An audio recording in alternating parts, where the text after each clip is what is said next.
dari jantung Maluku Utara. Selamat datang di acara launching TribunTernate.com dan Talkshow Nasional dengan tema memanfaatkan potensi minerba di Maluku Utara. Terima kasih pada narasumber, tamu undangan, dan partisipan yang sudah hadir. Mari kita sambut pembawa acara kita, Geo Mengwan. Assalamualaikum warahmatullahi wabarakatuh. Selamat sore, salam sejahtera bagi kita semua. Om Swastiastu, Namo Buddhaya, salam kebajikan. Hadirin sekalian, kami ucapkan selamat bergabung dalam acara launching TribunTernate.com dan Talkshow Nasional dengan tema memanfaatkan potensi minerba di Maluku Utara. Saya Geo Mengwan yang akan memandu acara pada sore hari ini ditemani dengan Bapak Feby Mahendra Putra selaku News Director Tribun Network. Kami ucapkan selamat datang kepada yang terhormat Menteri ESDM Republik Indonesia, Arifin Tasrif, yang akan menjadi keynote speaker pada acara talk show hari ini, yang diwakili oleh staf khusus Menteri ESDM, Bapak Irwandi Arif. Kami ucapkan selamat datang. Kemudian Menteri Investasi dan Kepala BKPM, dalam hal ini diwakili Direktur Perencanaan Manufaktur Alma Karma. Kemudian kami ucapkan selamat datang kepada Gubernur Maluku Utara, Kiai Haji Abdul Ghani Kasubah, Kepala Perwakilan Bank Indonesia di Maluku Utara, R. Eko Adi Irianto, Sultan Ternate Hidayatullah Syah, Bupati Halmahera Utara Frans Maneri, Bupati Halmahera Tengah Edi Langkara, Bupati Pulau Taliabu A. Aliong Mus, Bupati Pulau Morotai Beni Laos, Wali Kota Ternate M. Tauhid Soleman, Bupati Kepulauan Sula Vivian Adiningsimus, selamat datang. Dekan Fakultas Ekonomi Universitas Hairun, Muhsin M. Bailusi, Vice President HC CSR and Finance PT Antam Tbk, Unit Bisnis Pertambangan Nikel Maluku Utara, Agustinus Toko Sustyo, Head of HSE and Sustainability PT Harita Nikel Tony Gultom maksud kami, serta Manajer External Relation PT IWIP Subarwan Sakoy. Selamat datang.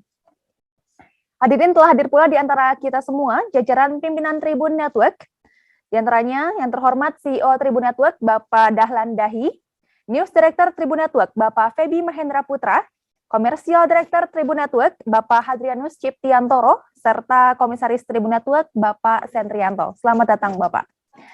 Yang juga kami hormati, para pemimpin redaksi, General Manager Business, News Production, Online Manager Tribun Network, seluruh Indonesia yang hadir. Saat ini ada 62 jaringan Tribun Network yang sudah berdiri dan Tribun Ternate merupakan yang ke-63. Tidak lupa kami ucapkan selamat datang juga kepada Bapak dan Ibu partisipan yang telah hadir di ruang virtual ini yang juga akan menjadi saksi dari lahirnya TribunTernate.com.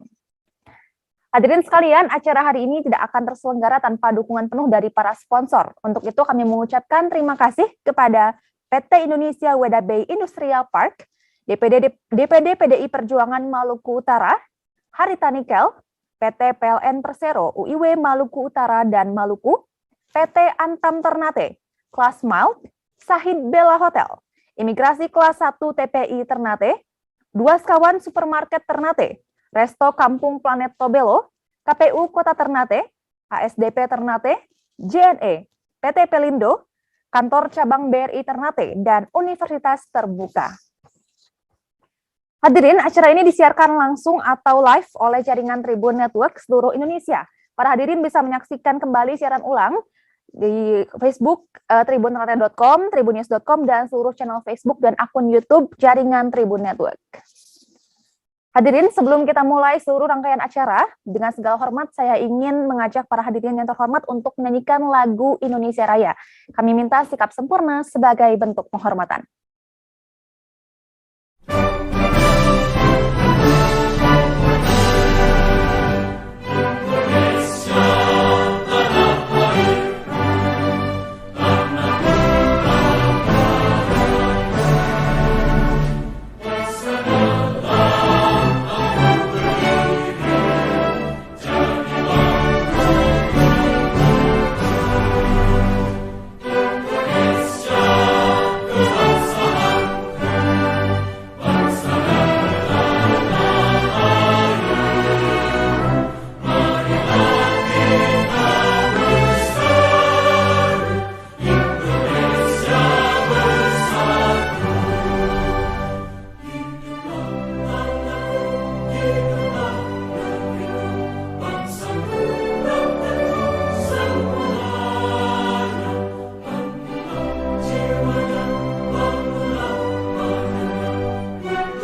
Baiklah hadirin, kita lanjutkan jalannya acara.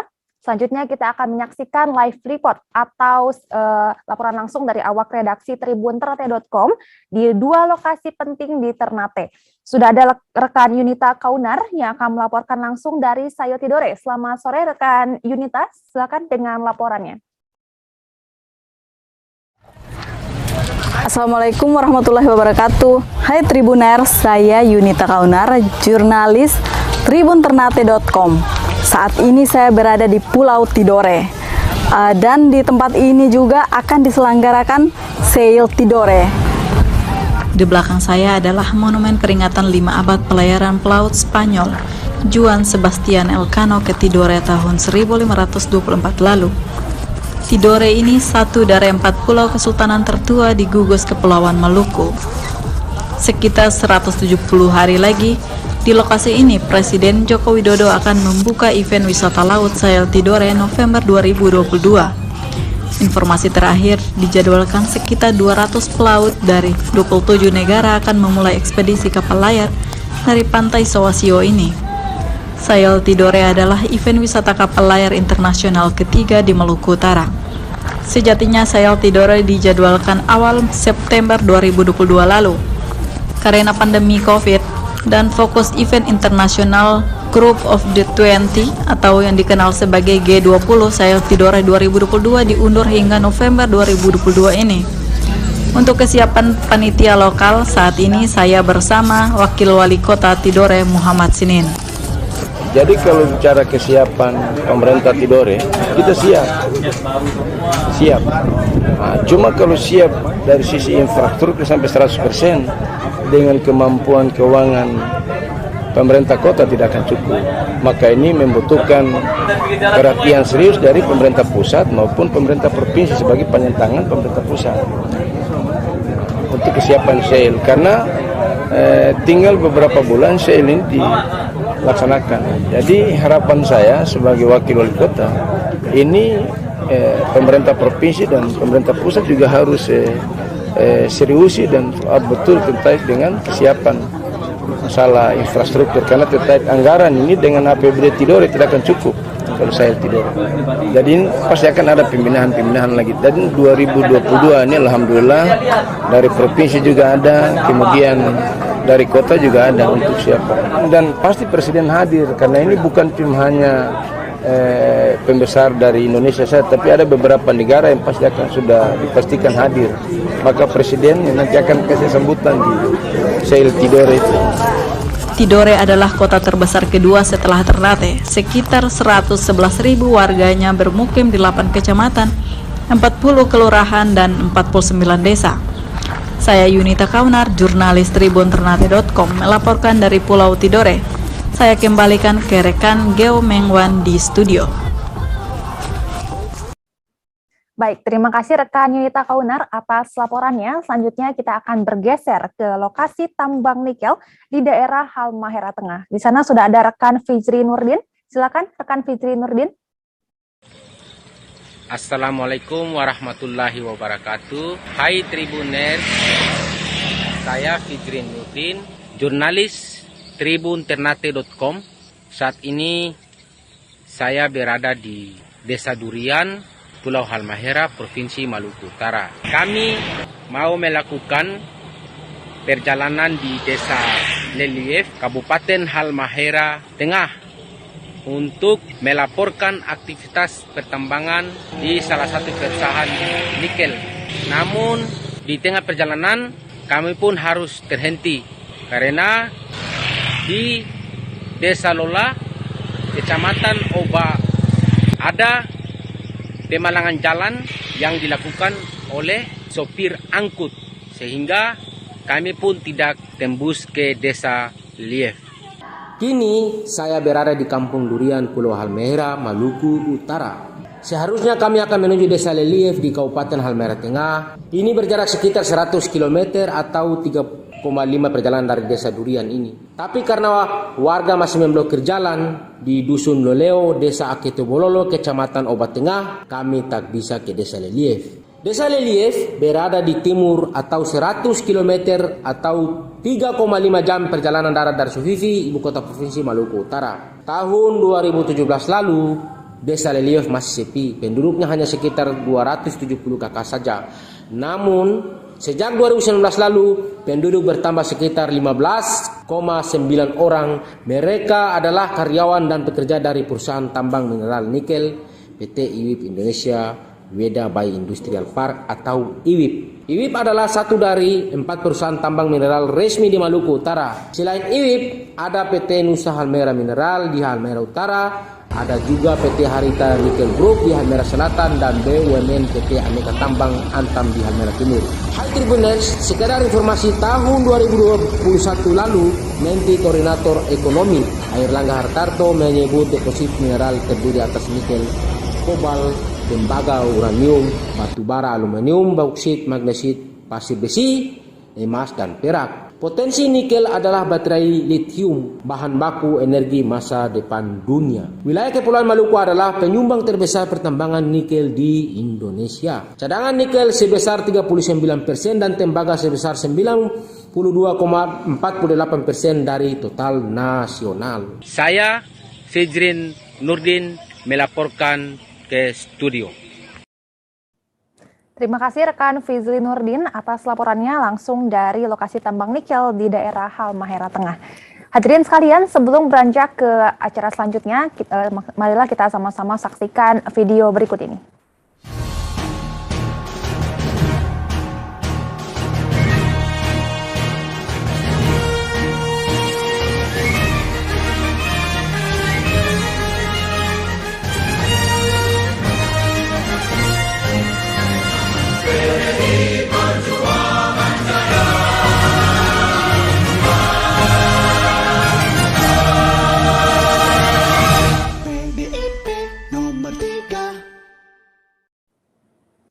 Hadirin sekalian, Tribun Network merupakan jaringan media massa terbesar di Indonesia yang merupakan bagian dari Kompas Gramedia. Sebelum bermetamorfosa menjadi Tribun Network, jaringan Tribun dikenal dengan nama Pers Daerah yang melakukan ekspansi bisnis surat kabar di seluruh Indonesia. Tahun 2010 lalu, Tribun Network mulai membangun jaringan news portal online secara terus-menerus. Setiap harinya, jaringan news portal Tribun Network dibaca 23 juta page views per hari, menjadikan Tribun Network sebagai news portal nomor 1 di Indonesia. Jargon yang diusung oleh Tribun Network adalah mata lokal menjangkau Indonesia. Sudah menjadi cita-cita Tribun Network untuk hadir secara penuh di Ternate. Untuk itulah kemudian Tribun Network meluncurkan tribunternate.com sebagai news portal ke-63 Tribun Network. Untuk meluncurkan tribunternate.com, kami persilakan CEO Tribun Network, Bapak Dahlan Dahi. Kami persilakan.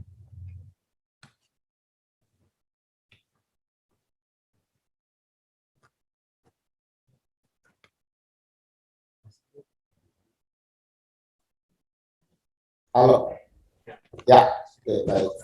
Assalamualaikum warahmatullahi wabarakatuh, dan selamat siang waktu Jakarta ya. Saya kebetulan berada di Lampung saat ini di bandara, dan selamat sore ya, menjelang sore di Ternate ya. Baik, ini hari yang sangat istimewa. Tentu saya segera ingin menggunakan kesempatan ini untuk menyampaikan selamat ulang tahun yang ke-56 bagi Pak Sultan Ternate. Semoga sehat, panjang umur. Pak Gubernur yang terhormat, Pak Sekda sudah hadir di ruangan, Bapak-Bapak Bupati, dan secara khusus saya ingin menyebut Bapak Bupati Halmahera Utara. Selamat siang Pak. Bapak-bapak pembicara untuk webinar, tamu hadirin, tokoh-tokoh masyarakat, kami mohon doa dan restu Bapak dan Ibu sekalian untuk menghadirkan tribunternate.com. Semoga bisa tumbuh dan berkembang bersama masyarakat Maluku Utara. Saya ingin laporkan Pak Gubernur, Pak Sekda, dan Pak Sultan, ini website yang ke-63 di jaringan Tribun Network. Kalau jumlah provinsinya ini yang ke-34 ya. Dan kami berharap ini adalah langkah kami untuk menutup ekspansi kami di seluruh ibu kota provinsi di Manokwari pada Juni tahun ini. Jadi semoga Tribun terus memberi panggung, memberi ruang, memberikan media bagi seluruh potensi lokal, bukan cuma untuk masyarakat lokal, tapi juga untuk masyarakat Indonesia. Pak Gu, Pak Sekda, Pak Sultan, saya laporkan, saya sudah 2 kali berkunjung ke Ternate, dan selain merekrut wartawan di Ternate, juga mencari lokasi kantor, dan kami sudah menemukan dan kami berharap bahwa segera membangun kantor tribunternate.com di kota Ternate. Sebelumnya memang ada pemikiran untuk membuat kantor di Sovivi ya, tidak pernah kita lihat, tapi kalau kita lihat hari ini mungkin yang paling pas sementara ini kita ada di Ternate sambil menunggu perkembangan di Sovivi. Tentu juga kita menunggu petunjuk ya dan arahan dari pemerintah daerah. Kami merekrut sekitar 20 orang sekarang di Ternate, dan pendekatan Tribun adalah memberikan kesempatan yang seluas-luasnya bagi tenaga kerja lokal, wartawan setempat, karyawan setempat untuk sama-sama tumbuh dan membawa suara daerah itu, membawa perspektif daerah itu, membawa sudut pandang daerah itu ke panggung Indonesia. Ternate adalah kota yang menarik. Ada Tidore juga, ada Joilolo. Itu luar biasa ya kalau kita baca sejarahnya. Ke utara dia ke Filipina, ke bawah dia ke Ambon, ke sebelah barat dia bersentuhan dengan Sulawesi, ke sebelah timur dia dengan Papua, dan kita lihat betapa Ternate, Tidore sangat luas pengaruhnya di daerah timur, dan semoga ini juga momentum yang baik sekali ya bersamaan dengan eksplorasi tambang di Maluku Utara. Semoga sekali lagi menjadi momentum yang baik bagi bangkitnya Maluku Utara, dan kami bisa tumbuh bersama-sama masyarakat Maluku Utara. Itu saya rasa pengantar, mohon dukungan, mohon doa, semoga tribunternate.com bisa menjadi bagian yang penting dalam memajukan Provinsi Maluku Utara. Dengan ucapan Bismillahirrahmanirrahim dan memohon ridho Tuhan Yang Maha Esa, saya menyatakan meluncurkan tribunternate.com sekaligus membuka talk show memanfaatkan potensi minerba Maluku Utara. Assalamualaikum warahmatullahi wabarakatuh.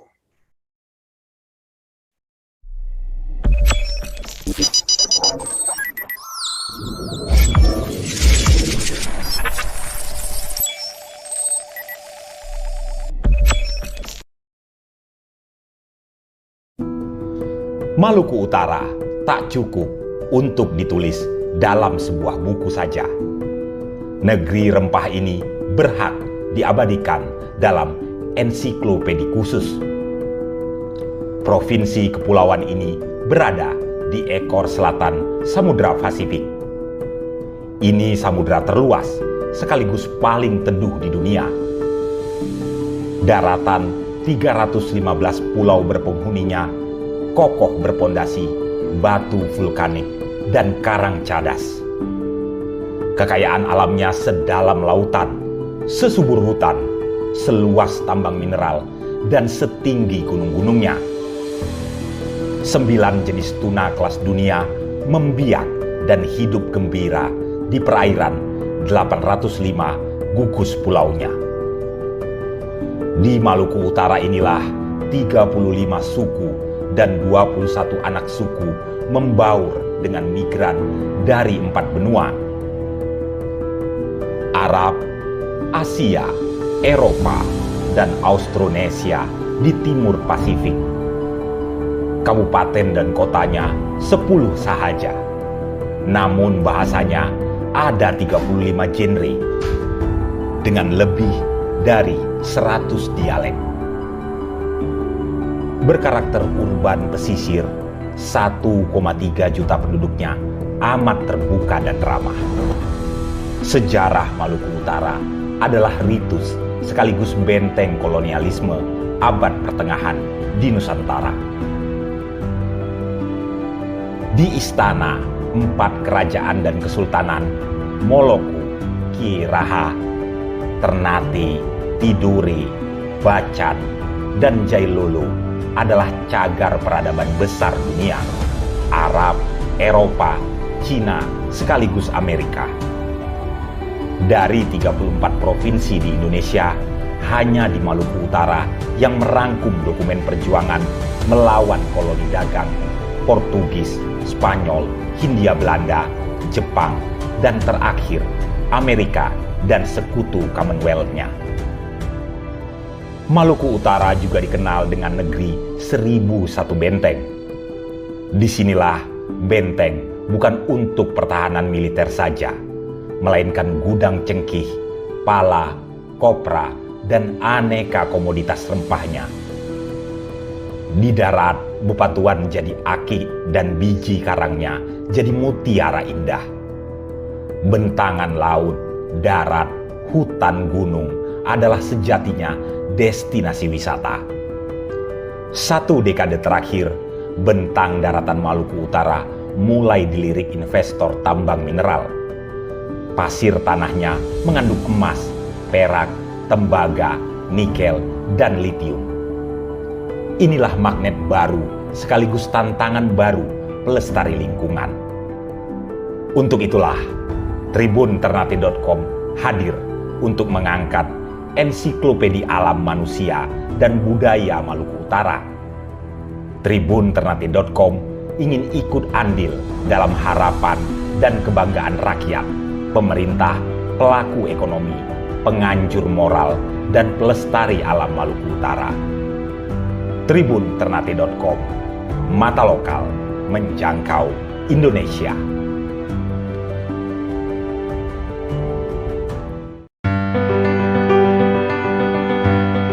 Assalamualaikum warahmatullahi wabarakatuh.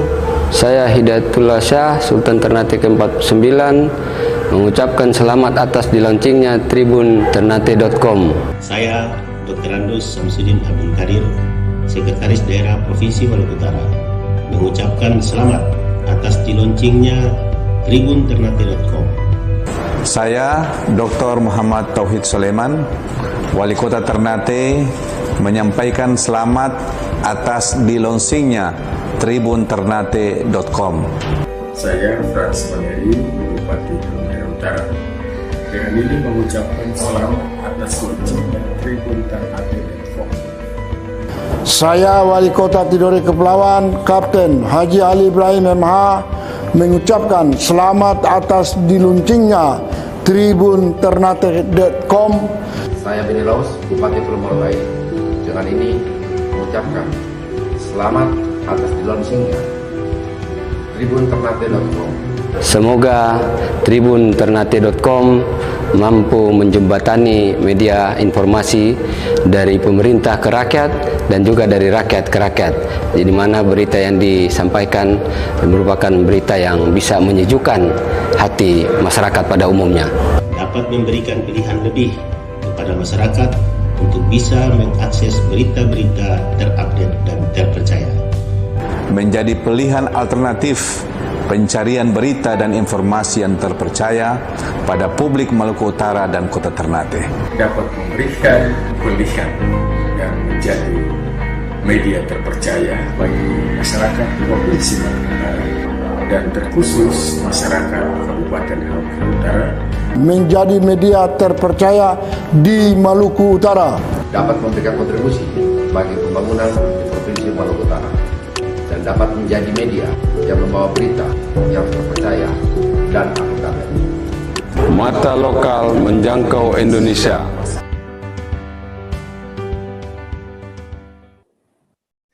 Hadirin sekalian, senang sekali akhirnya Tribun Network telah resmi hadir di Ternate dengan nama tribunternate.com. Semoga tribunternate.com menjadi media atau news portal favorit masyarakat Maluku Utara, khususnya Ternate, yang aktual dan terpercaya serta sukses sebagai bagian dari mata lokal menjangkau Indonesia.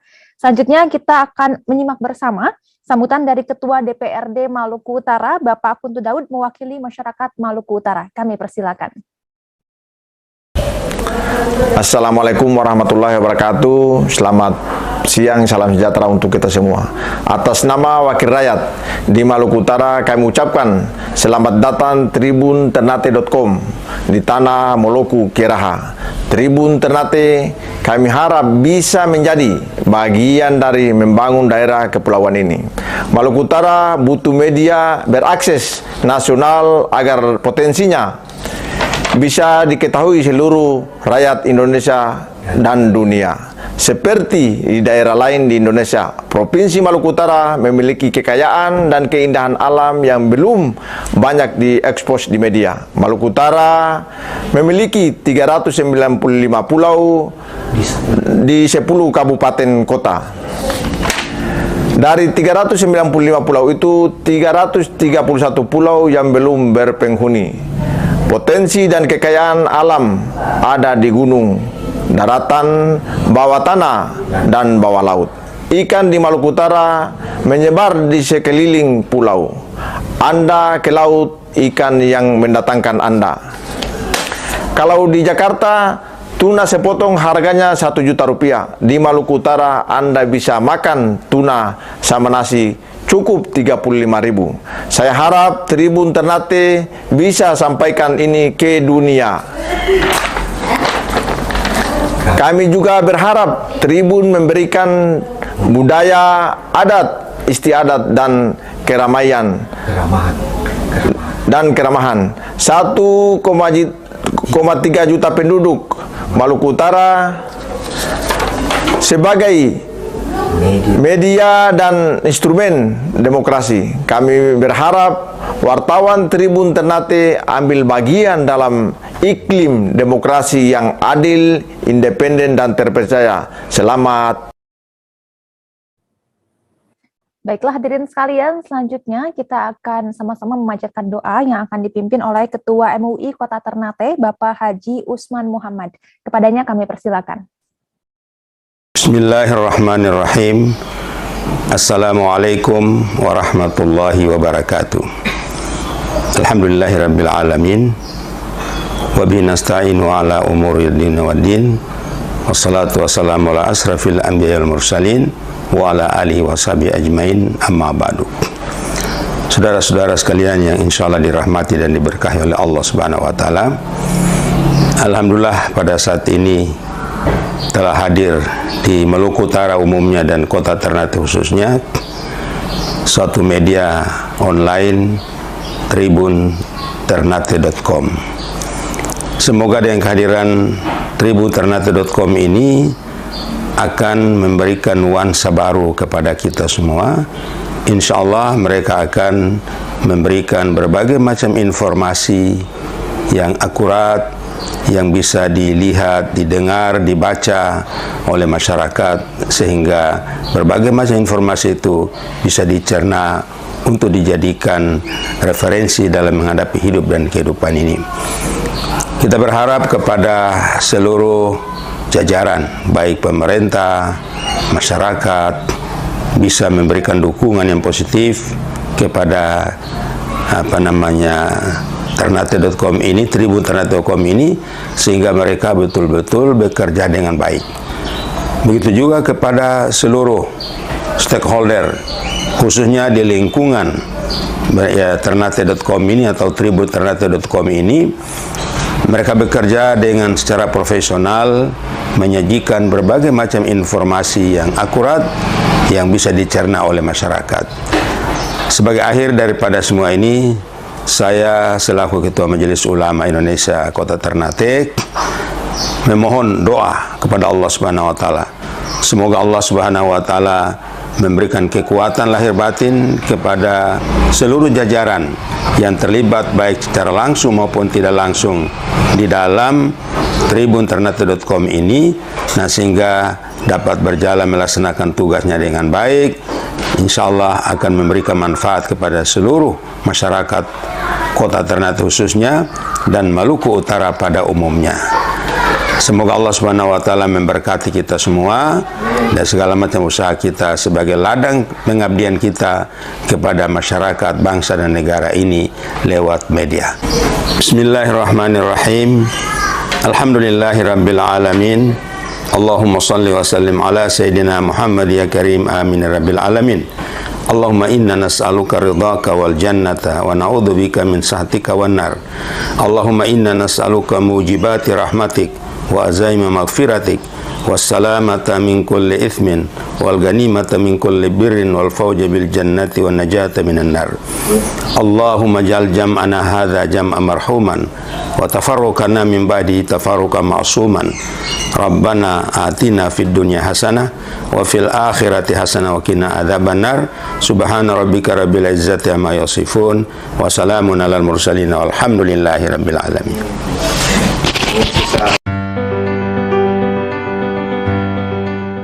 Assalamualaikum warahmatullahi wabarakatuh. Selamat pagi dan salam sejahtera.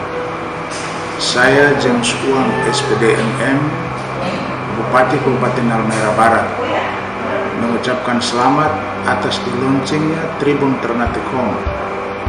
Saya Muhajirin Baylusi SPI, Ketua DPRD Kota Ternate, dengan ini mengucapkan selamat atas diluncurnya tribunternate.com. Assalamualaikum warahmatullahi wabarakatuh.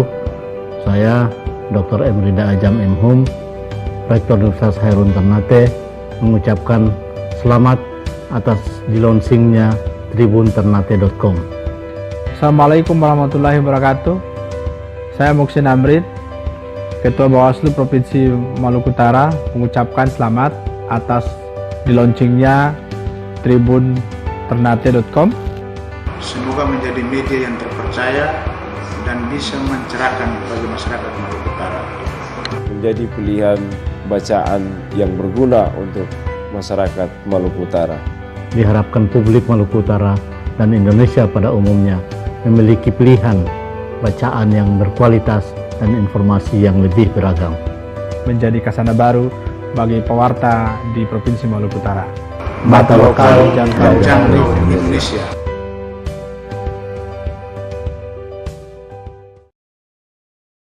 Inilah Talkshow Nasional memanfaatkan potensi minerba di Maluku Utara.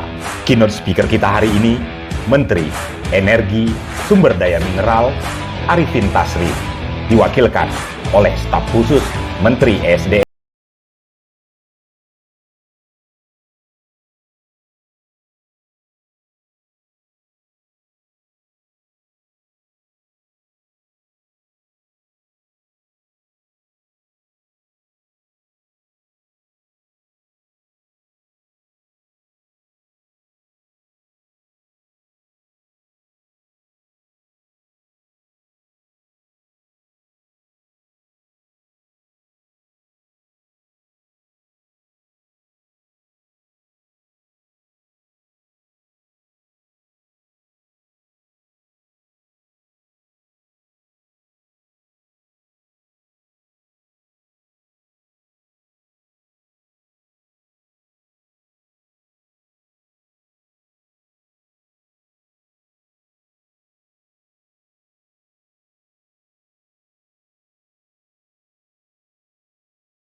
Hadirin sekalian, saat ini di samping saya sudah ada Direktur Pemberitaan Tribun Network, Bapak Feby Mahendra Putra. Selamat sore, Mas Feby. Selamat sore, Mbak Kiki. Assalamualaikum warahmatullahi wabarakatuh. Salam damai sejahtera buat kita semua.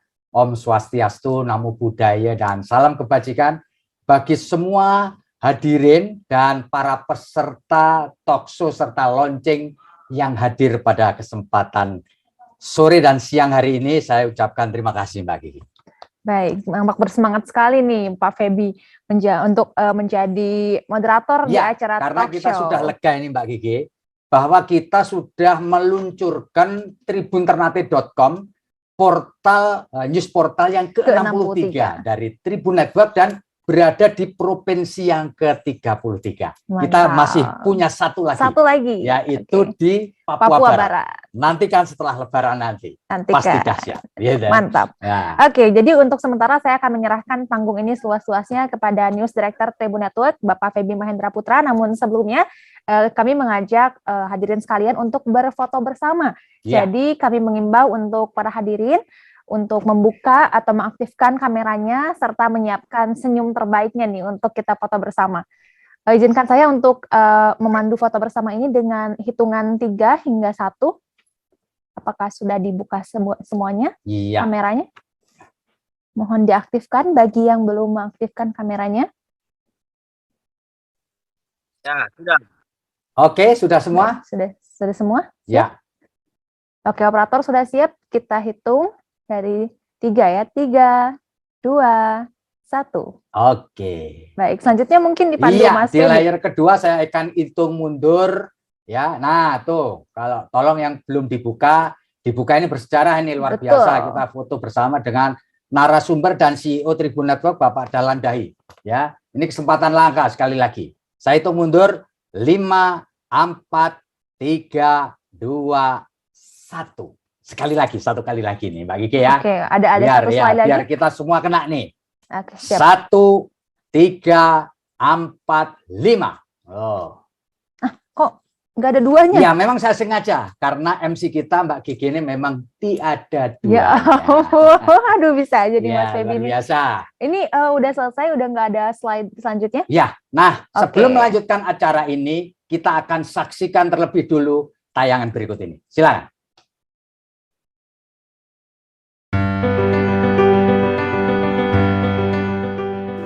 Assalamualaikum warahmatullahi wabarakatuh.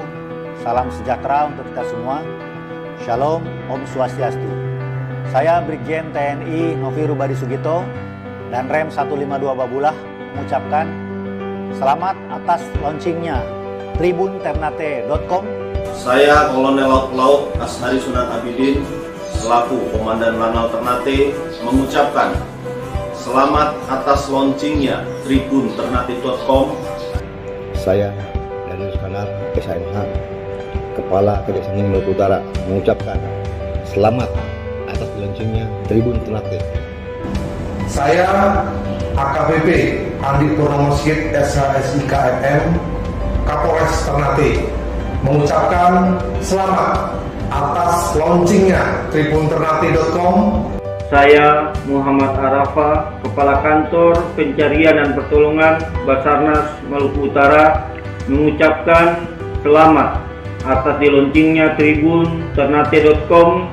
Semoga sukses dan dapat menjadi media yang memberikan berita secara berimbang, yang inspiratif, aktual dan terupdate dalam rangka mengawal pembangunan di Kota Ternate, menjadi khazanah baru bagi pewarta di Provinsi Maluku Utara. Mata lokal menjangkau Indonesia.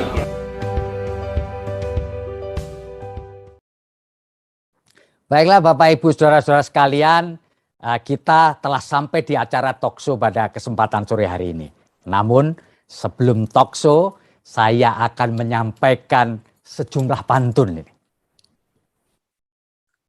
Gunung Gamalama elok mengagumkan, cakep.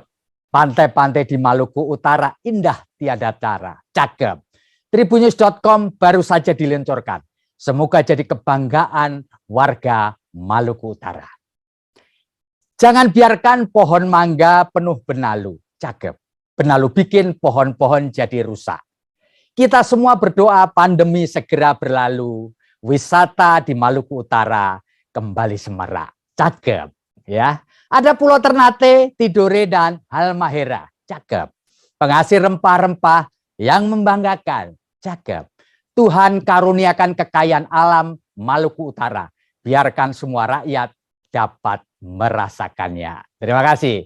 Ini untuk menyemarakkan acara kita pada kesempatan sore hari ini. Dan saya terlebih dulu ingin menyapa Pak Menteri ESDM yang dalam hal ini diwakili oleh Pak Profesor Dr. Insinyur Irwandi Arif MSc, staf khusus Menteri ESDM. Saya ingin menyapa Pak Profesor Dr. Irwandi, atau masih ada atau belum atau sudah ada? Kalau belum, saya ingin menyapa Menteri Investasi dan Kepala BKPM yang dalam hal ini diwakili oleh Pak Direktur Perencanaan Manufaktur Pak Alma Karma. Tadi saya sudah melihat.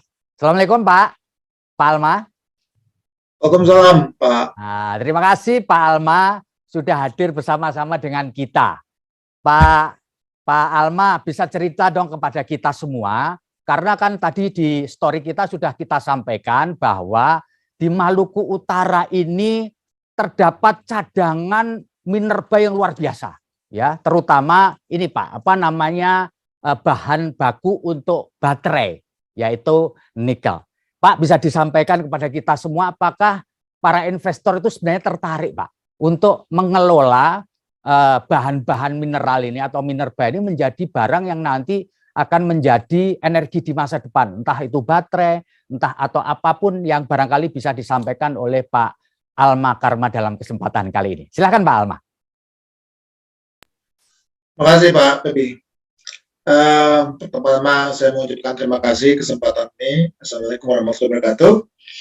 Jadi apa yang disampaikan Pak Pebi tadi benar, memang karena kita ini dalam masa transisi dari penggunaan energi fosil, ya, yang minyak, kepada energi yang menggunakan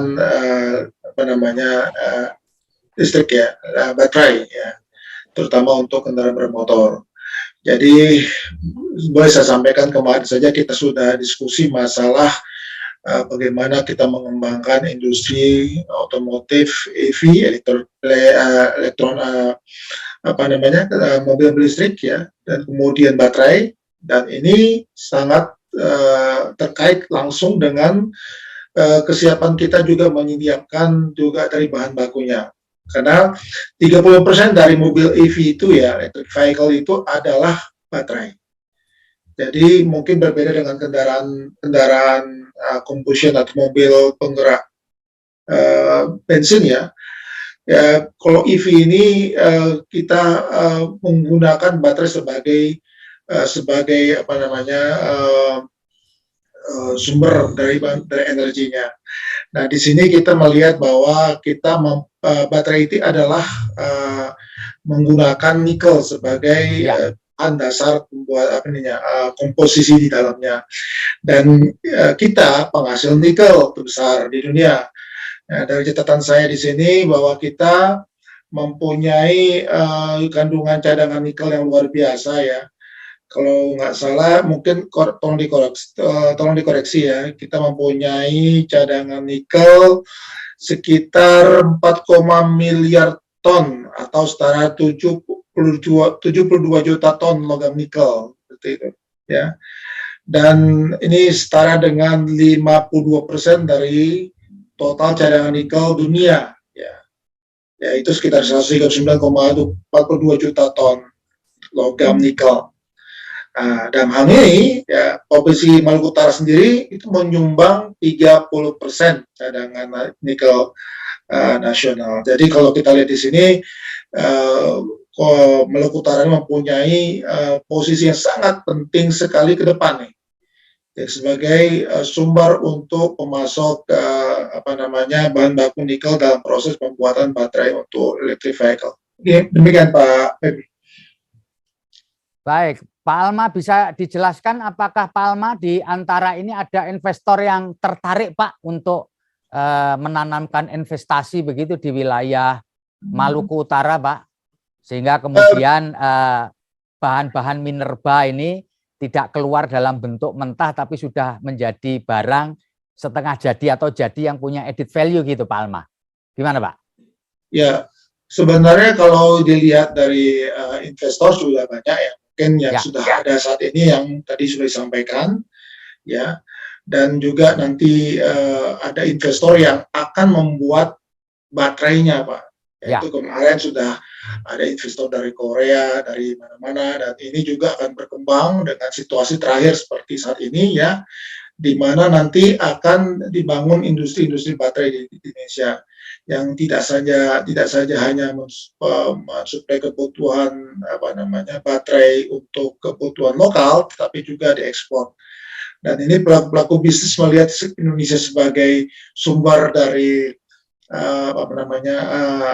bahan baku ini ya, menjadikan Indonesia sebagai hub yang penting, begitu Pak Febi.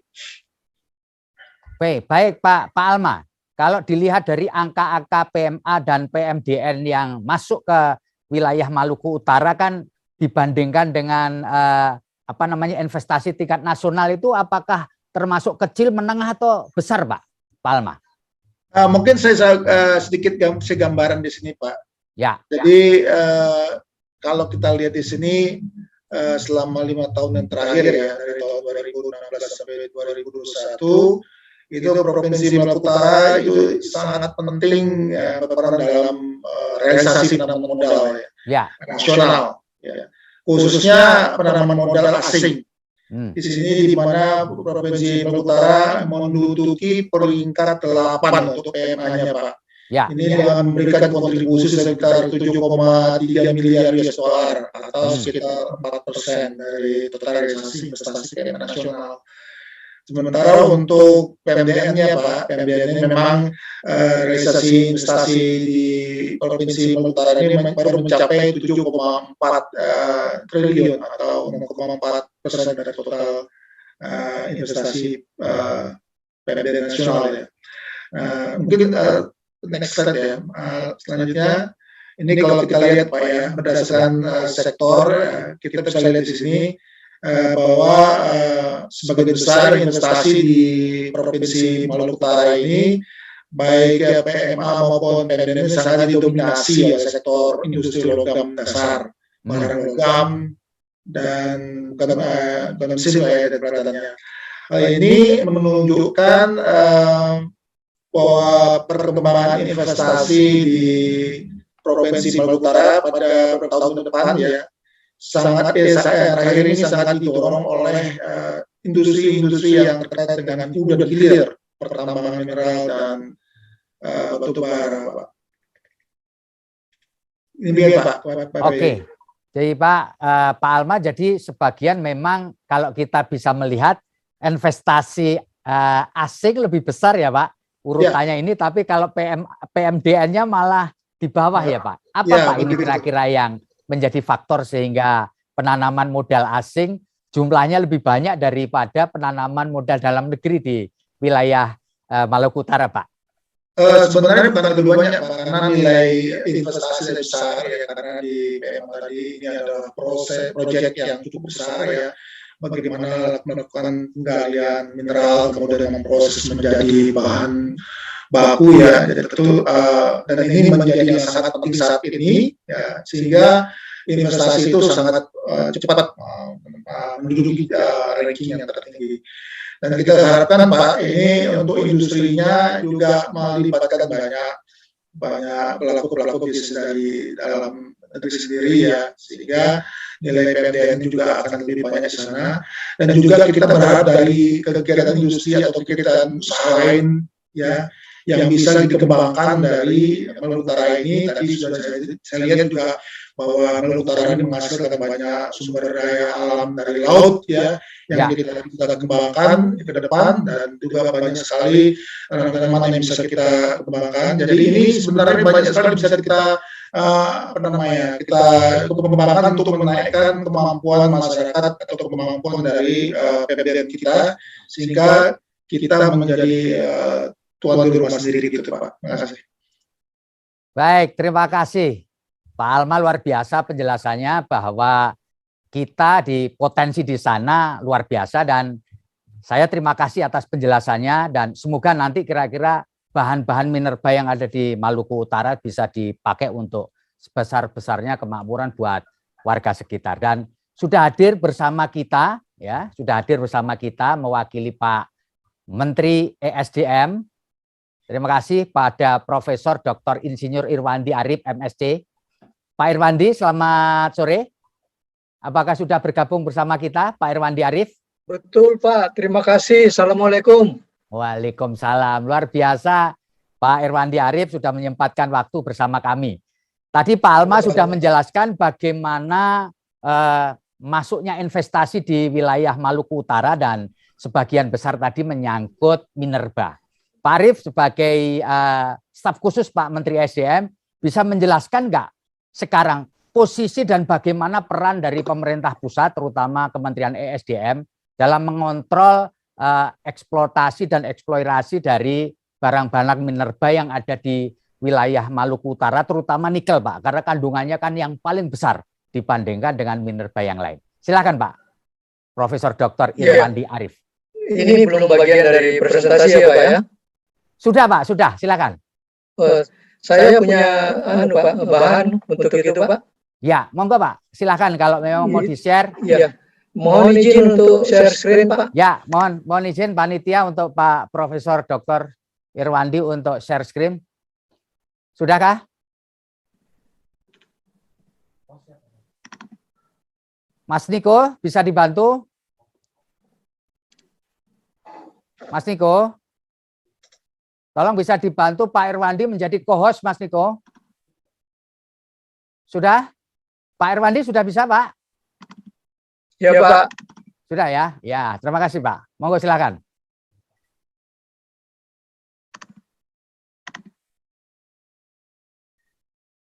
Kelihatan, Pak? Sudah, Pak. Mantap.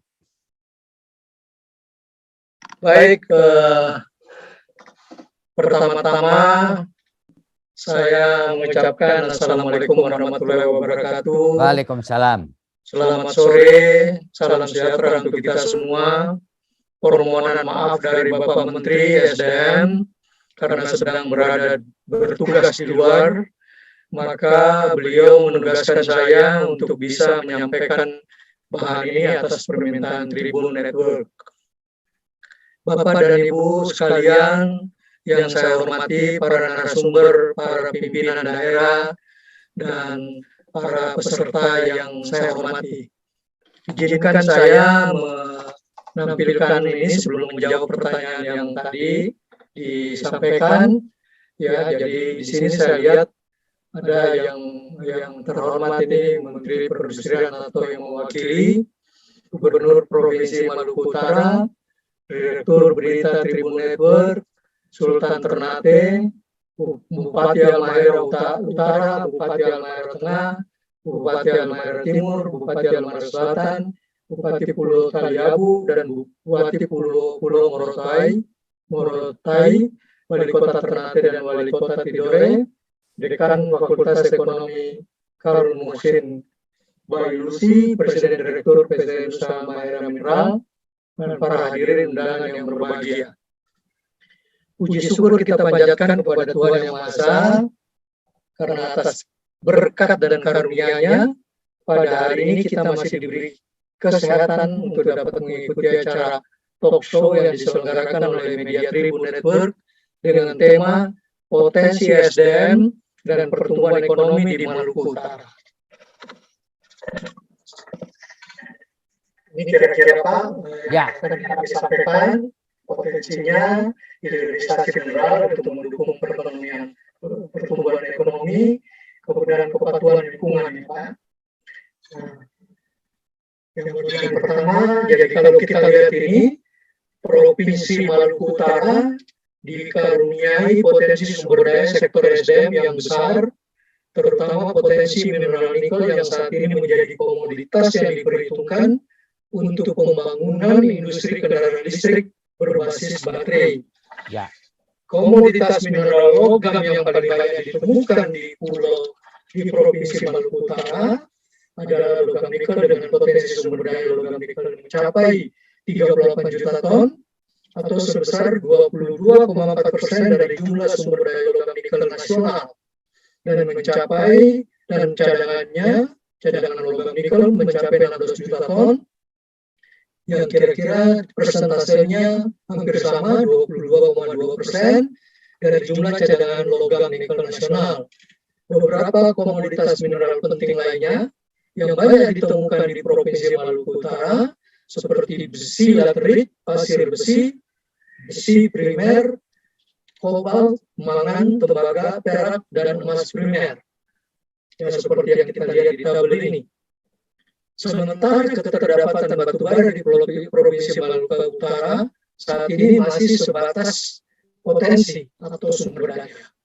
Selain mineral dan batu bara juga terdapat potensi energi baru terbarukan, terutama energi surya 17,2 gigawatt, panas bumi 0,57 gigawatt, dan angin sebesar 0,52 gigawatt yang dapat dimanfaatkan untuk kebutuhan pasokan listrik di Maluku Utara, terlebih bagi daerah-daerah yang masih terisolir dengan jaringan pasokan listrik PLN.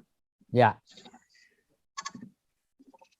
Bapak dan Ibu sekalian, bagian kedua, Provinsi Maluku Utara memiliki comparative advantage atas ketersediaan sumber daya mineralnya, terutama nikel, perlu mengedepankan percepatan hilirisasi mineral logam.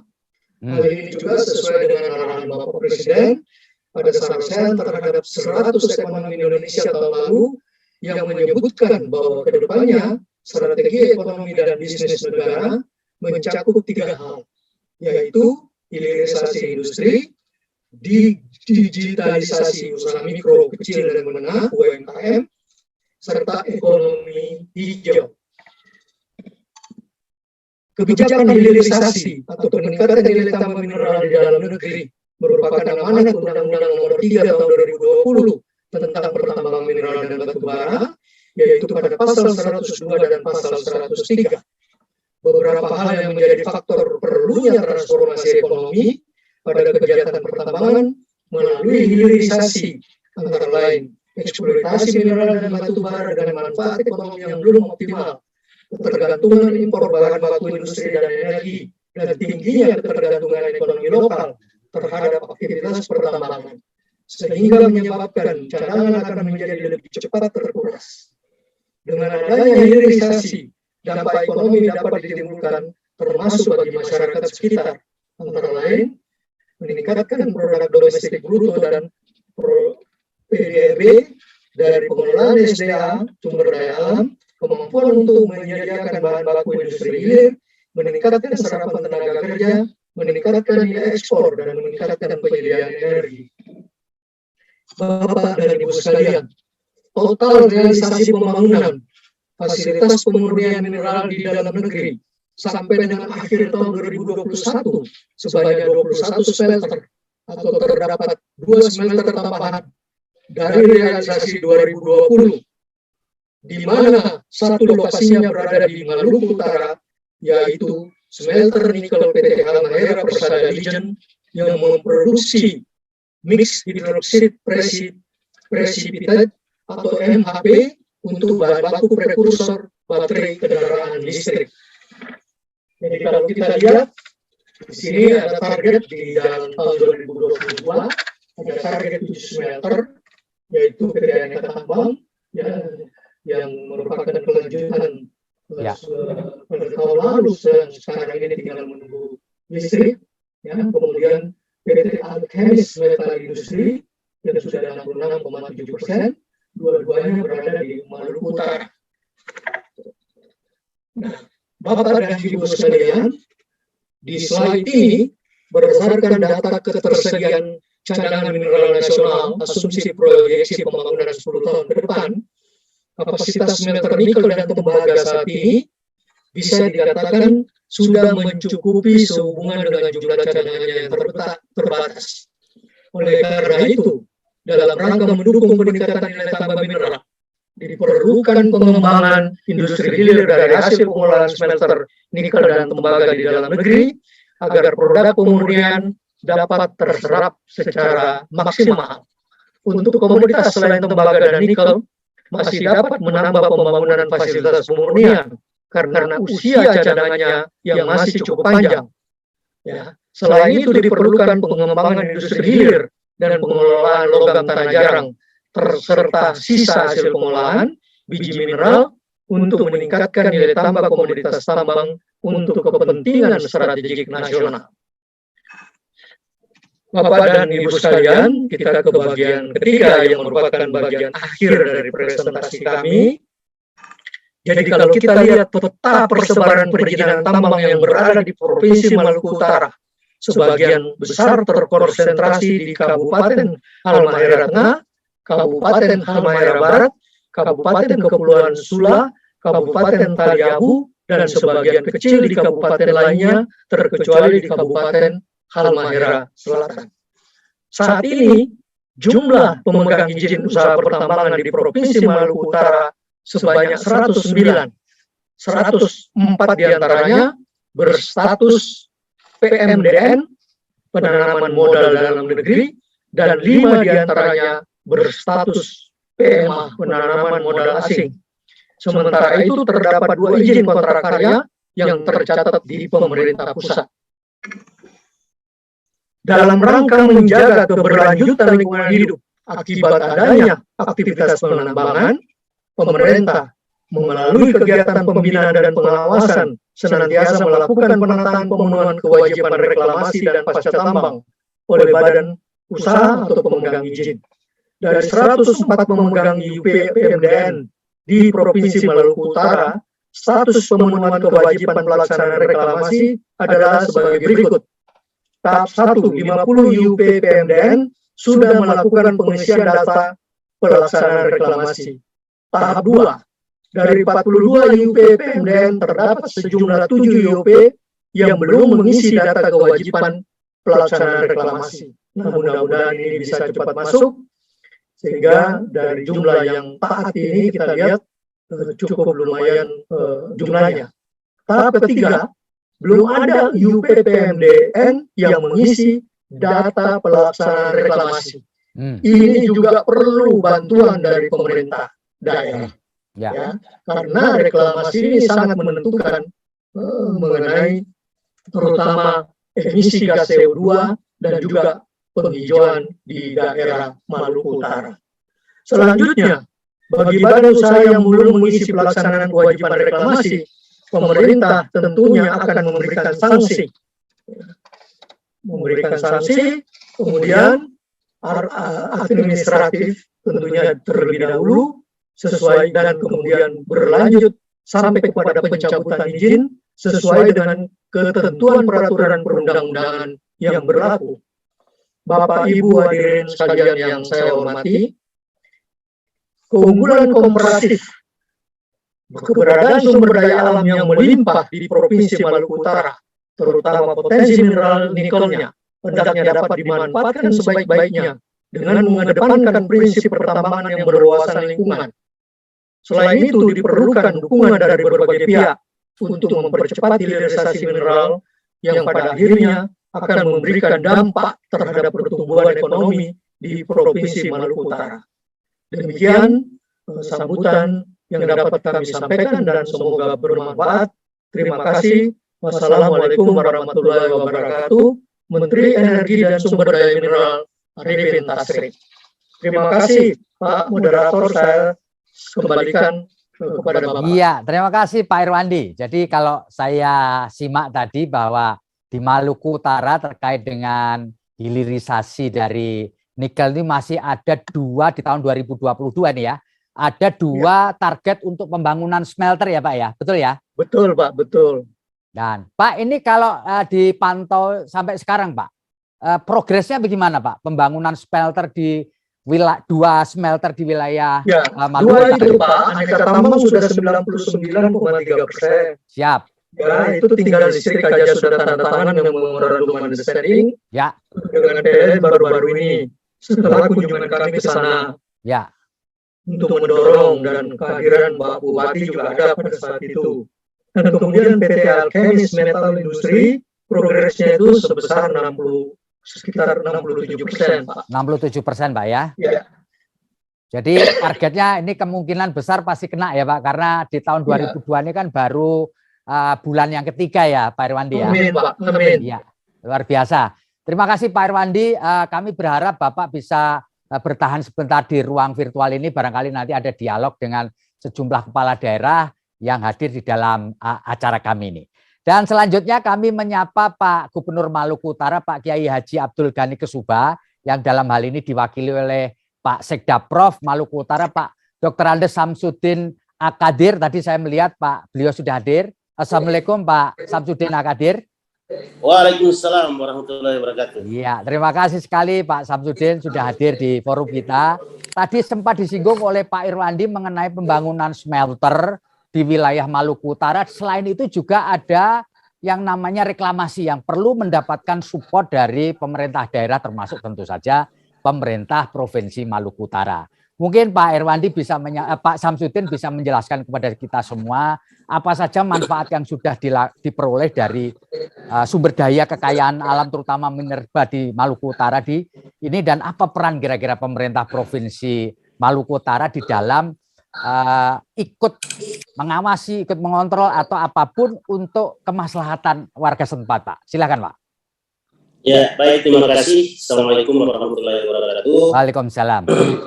Bapak-bapak Ibu sekalian yang saya hormati, khususnya yang berbahagia Pak CEO Tribun Network yang hari ini telah meluncurkan media tribuninternate.com. Kemudian kepada bapak-bapak sekalian yang saya hormati beserta talk show pada hari ini.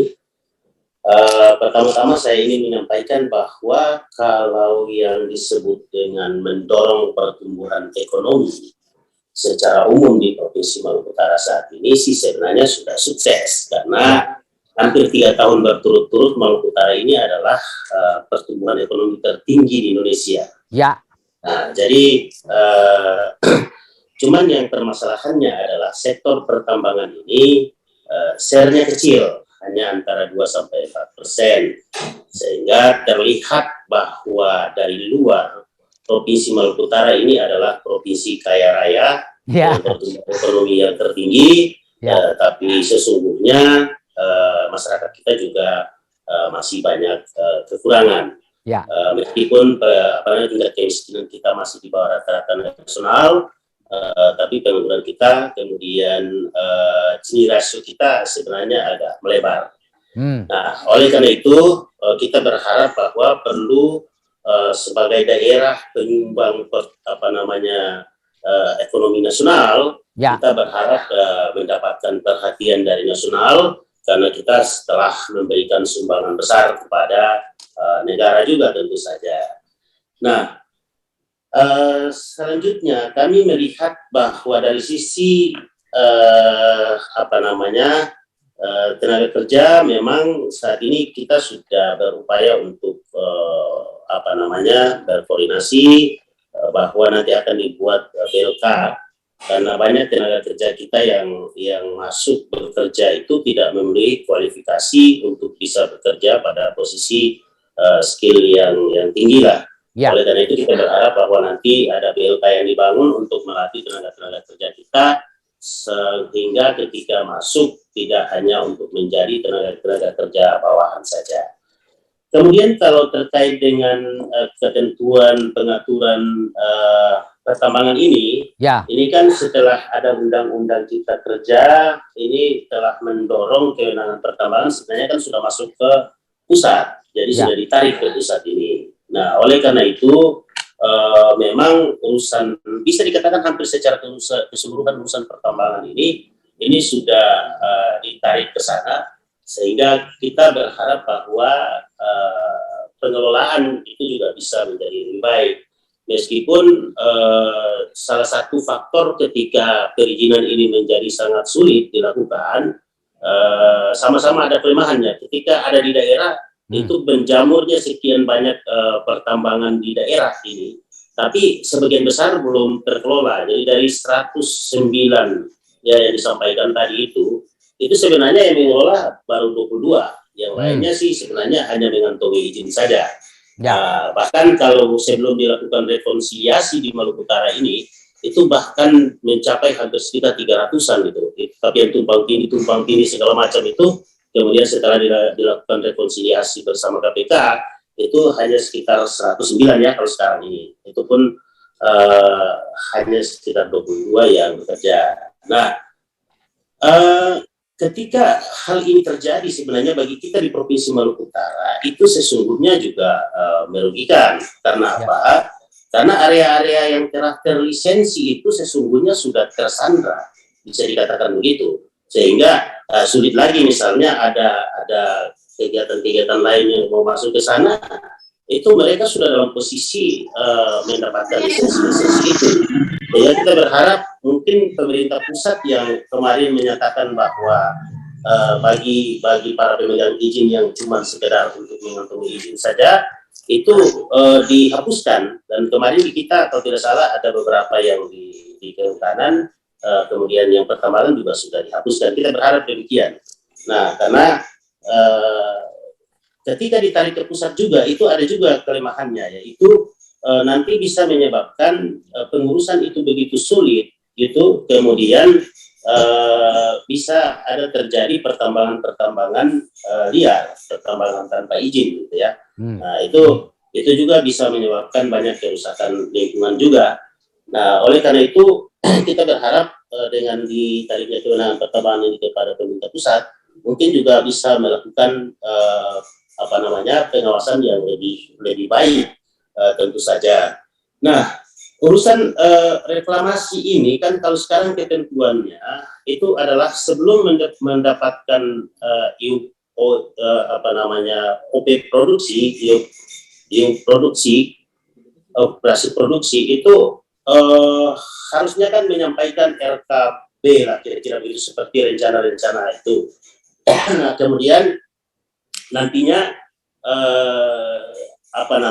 pengawasan yang ketat, kan mereka harus membuat memasukkan jaminan reklamasi ya. Selama ini saya secara teknis saya belum tahu, kalau selama ini kan ketika uang itu sebagai jaminan, kalau alamnya belum dibalikkan sesuai dengan yang disepakati ya, konturnya bisa seperti apa. Jadi kan tidak istilahnya dibalikan seperti itu, berarti dilakukan penghijauan kembali. Nah, sebelum itu dilakukan, uang-uang jaminan ini kan ditahan ini sebenarnya. Nah, tapi kalau kemudian sudah dilakukan, maka bisa dilakukan pencairan. Nah, oleh yang hal-hal seperti ini, kami berharap dalam pengawasan itu harus betul-betul ketat bagi siapa yang nanti kalau menurut ketentuan baru, kalau misalnya penjaminan ini menjadi kewenangan pencairan karena sudah ditarik ke pusat, kemudian nanti ke pusat, kita berharap nanti dilihat betul dulu. Sehingga kita bisa melakukan kesepakatan kontur. Misalnya bisa saja area pertambangan itu setelah selesai ditambang mungkin tidak perlu dihijaukan. Bisa saja bisa dibuat sebagai area gudang, misalnya di daerah Halmahera Timur. Kita sepakati nanti dijadikan apa gitu. Nah, jadi bisa saja dikembalikan hijau, bisa juga dibikin datar, teras ring dan sebagainya untuk bisa pemanfaatan, misalnya kita bangun industri dan sebagainya, itu sesuai kesepakatan. Nah, ini yang kami kira kami selalu berkoordinasi untuk hal-hal yang seperti itu secara teknis, di bidang teknis untuk dilakukan, Pak, kalau untuk jawaban terkait dengan reklamasi. Mungkin demikian, Pak. Ya. Mungkin Pak Irwandi bisa memberikan elaborasi, Pak Irwandi, terkait apa yang disampaikan oleh Pak Samsudin Kadir tadi, bahwa banyak sekali pemegang izin usaha pertambangan itu yang megang izinnya doang, tapi kerjaannya belum jalan, Pak. Gimana itu, Pak? Dari sekian ratus, hanya 22 tadi yang disampaikan oleh Pak Samsudin Kadir yang betul-betul melakukan pekerjaan di lapangan. Monggo, Pak. Iya, Pak. Terima kasih, Pak. Jadi Pak Samsudin, terima kasih atas input datanya. Memang kalau menurut Pak Samsudin, bukan dari 100 sekian, tetapi menurut beliau itu mungkin sampai 300-an. Kemudian setelah rekonsiliasi dengan KPK, itu tinggal 100-an. Nah, menurut Pak Samsudin yang aktif itu 22. Ya. Itu tentunya kami akan memberikan masukan kepada Dirjen Minerba setelah pertemuan ini Ya. untuk meneliti kembali mengenai data-data ini. Yang kedua, ya sesuai dengan arahan Bapak Presiden dan kemudian bekerja sama dengan Menteri SDM dan Menteri Investasi atau Kepala BKPM, Ya. Sudah akan dicabut UP di seluruh Indonesia yang tidak berkegiatan sejumlah 2078. Ya. Yang sekarang sudah dicabut dan sudah mendapatkan surat dari Menteri Investasi itu ada lebih dari 400. Tentunya ini bertahap. Nah, apakah ini akan termasuk UP yang ada di Maluku Utara? Tentunya ada rinciannya. Ya. Nah, kalau itu belum termasuk, katakanlah, tapi saya kira juga pasti ada yang kena. Itu maka tentunya ini perlu pendataan lebih lanjut kerjasama antara pemerintah daerah dengan Ditjen Minerba di Kementerian SDM. Ya. Nah, dari 400 sekian yang sudah mendapat surat resmi dari Kepala BKPM, maka kurang lebih ada di atas 50 yang sepanjang sepengetahuan saya sampai dengan minggu yang lalu, itu mengajukan keberatan. Ya, keberatan kenapa dicabut. Nah, semua yang masuk surat keberatan ini kepada Bapak Menteri, baik kepada Bapak Menteri Investasi maupun kepada Bapak Menteri SDM, itu disatukan dan semuanya dikonsentrasikan di Menteri Investasi dan dibentuk satgas antara kementerian. Nah, apabila keberatan ini benar, maka status pencabutannya akan dicabut, diberikan lagi izinnya. Ya. Tetapi apabila setelah diperiksa oleh Satgas tidak bisa membuktikan kebenaran dari kelengkapan semua persyaratan, maka pencabutan ini akan berlanjut, akan dieksekusi. Nah, saya kira terima kasih Pak Samsudin, ini data yang Bapak sampaikan akan saya sampaikan langsung kepada Bapak Dirjen Minerba di minggu depan, karena saat ini saya mengikuti fokus group discussion di Jogja tentang mineral kritis di Indonesia. Terima kasih. Terima kasih Pak Irwandi, dan tentu saja kita ingin menyapa setelah ini adalah Pak Kepala Perwakilan Bank Indonesia di Maluku Utara, Pak Eko Adi Irianto. Assalamualaikum Pak Eko. Waalaikumsalam Pak. Terima kasih Pak Eko Adi sudah hadir. Terdengar jelas suaranya Pak. Sudah terdengar jelas? Oh, jelas, lumayan Pak. Pak, bagus Pak. Suara Pak Eko bagus, mantap. Alhamdulillah. Pak Eko, bisa dijelaskan kepada kita semua, tadi disebut-sebut bahwa pertumbuhan ekonomi di wilayah Maluku Utara ini dahsyat ini Pak. Jadi melebihi pertumbuhan ekonomi nasional ya, karena didongkrak oleh adanya Minerba. Tapi tadi Pak Sekprov mengatakan bahwa kontribusi ke daerah itu kecil. Jadi menang di angka, ya, kecil di faktanya Pak. Barangkali Bapak juga bisa menjelaskan secara angka-angka juga mengenai pertumbuhan ekonomi, kondisi inflasi, dan daya beli masyarakat di wilayah Maluku Utara saat ini. Silakan Pak Eko. Iya Pak, terima kasih. Memang industri pertambangan ini kan industri yang capital intensif ya Pak ya. Jadi nilainya itu sangat besar dan dibandingkan dengan size ekonomi suatu daerah ya belum tentu bisa imbang gitu size ekonominya. Dan itu terjadi di Maluku Utara Pak. Jadi perubahannya sangat dramatis. Kalau kita lihat di grafik itu kita lihat bahwa memang pertumbuhan ekonomi kita pada tahun 2021 itu 16,4%, tertinggi se-Indonesia rasanya. Dan padahal tahun sebelumnya kita hanya tumbuh 4,92% selama pandemi, dan sebelum pandemi kita hanya tumbuh sekitar 7%-an gitu. Sehingga itu dramatis. Dan kalau kita lihat sektornya juga berubahnya cukup drastis Pak. Sektor industri tiba-tiba menjadi sektor nomor 1 Pak. Di tahun 2021. Tahun 2020 sektor industri itu masih 11%-an Pak. Sekarang sudah 20%, menggantikan sektor pertanian. Melompat ya Pak ya? Iya, melompat. Jadi memang perubahannya dramatis karena ya capital intensif tadi Pak memang. Sehingga ini masih baru, sehingga sebenarnya peluang ke depan itu ada Pak sebenarnya untuk meningkatkan pertumbuhan ekonomi.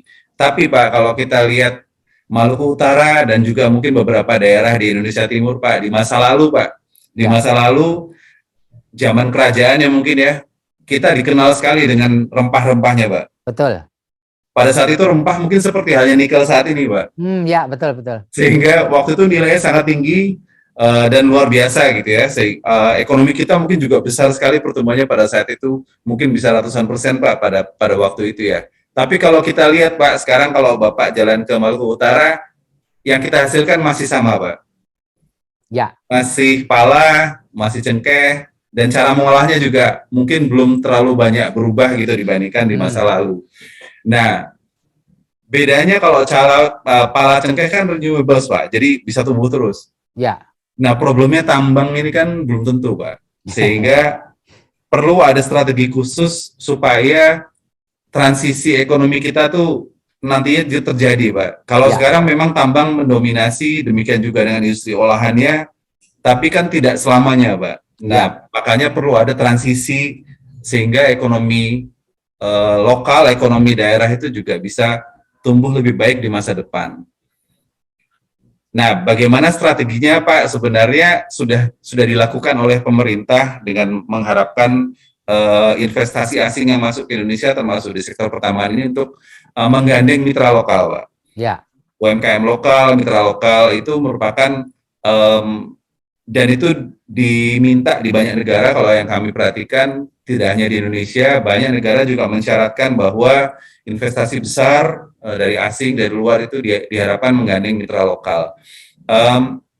Menggandeng mitra lokal ini banyak, Pak, caranya, Pak.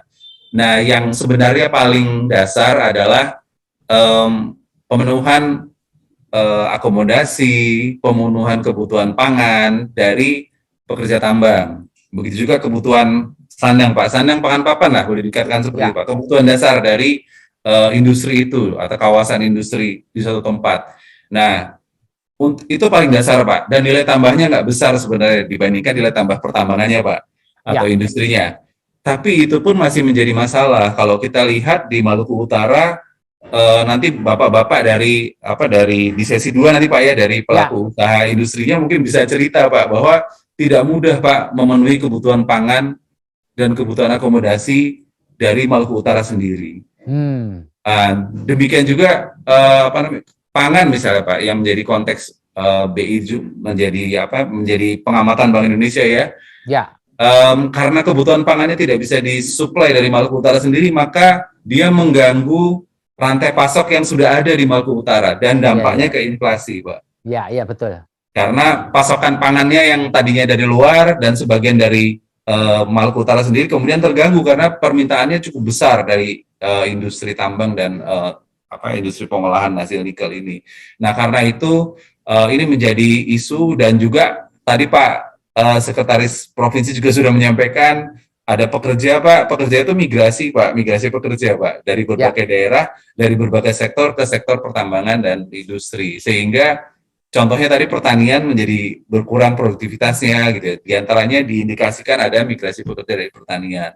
Sehingga memang ini menjadi multidimensi, Pak, masalahnya bagi ekonomi Maluku Utara dan saya pikir untuk mengatasi permasalahan dasar ini ya, tadi karena kebutuhan dasar dari kawasan industri itu tidak cukup hanya pemerintah daerah, Pak, tapi juga memang perlu ada keberpihakan dari atau ada affirmative action juga dari pusat, Pak. Dan pusat mungkin kalau Kementerian SDM atau Kementerian Industri mungkin juga tidak pas, Pak, karena mereka fokus, bapak-bapak mungkin fokus di industrinya, di pertambangannya, bukan jadi yang di pas siapa ini, Pak?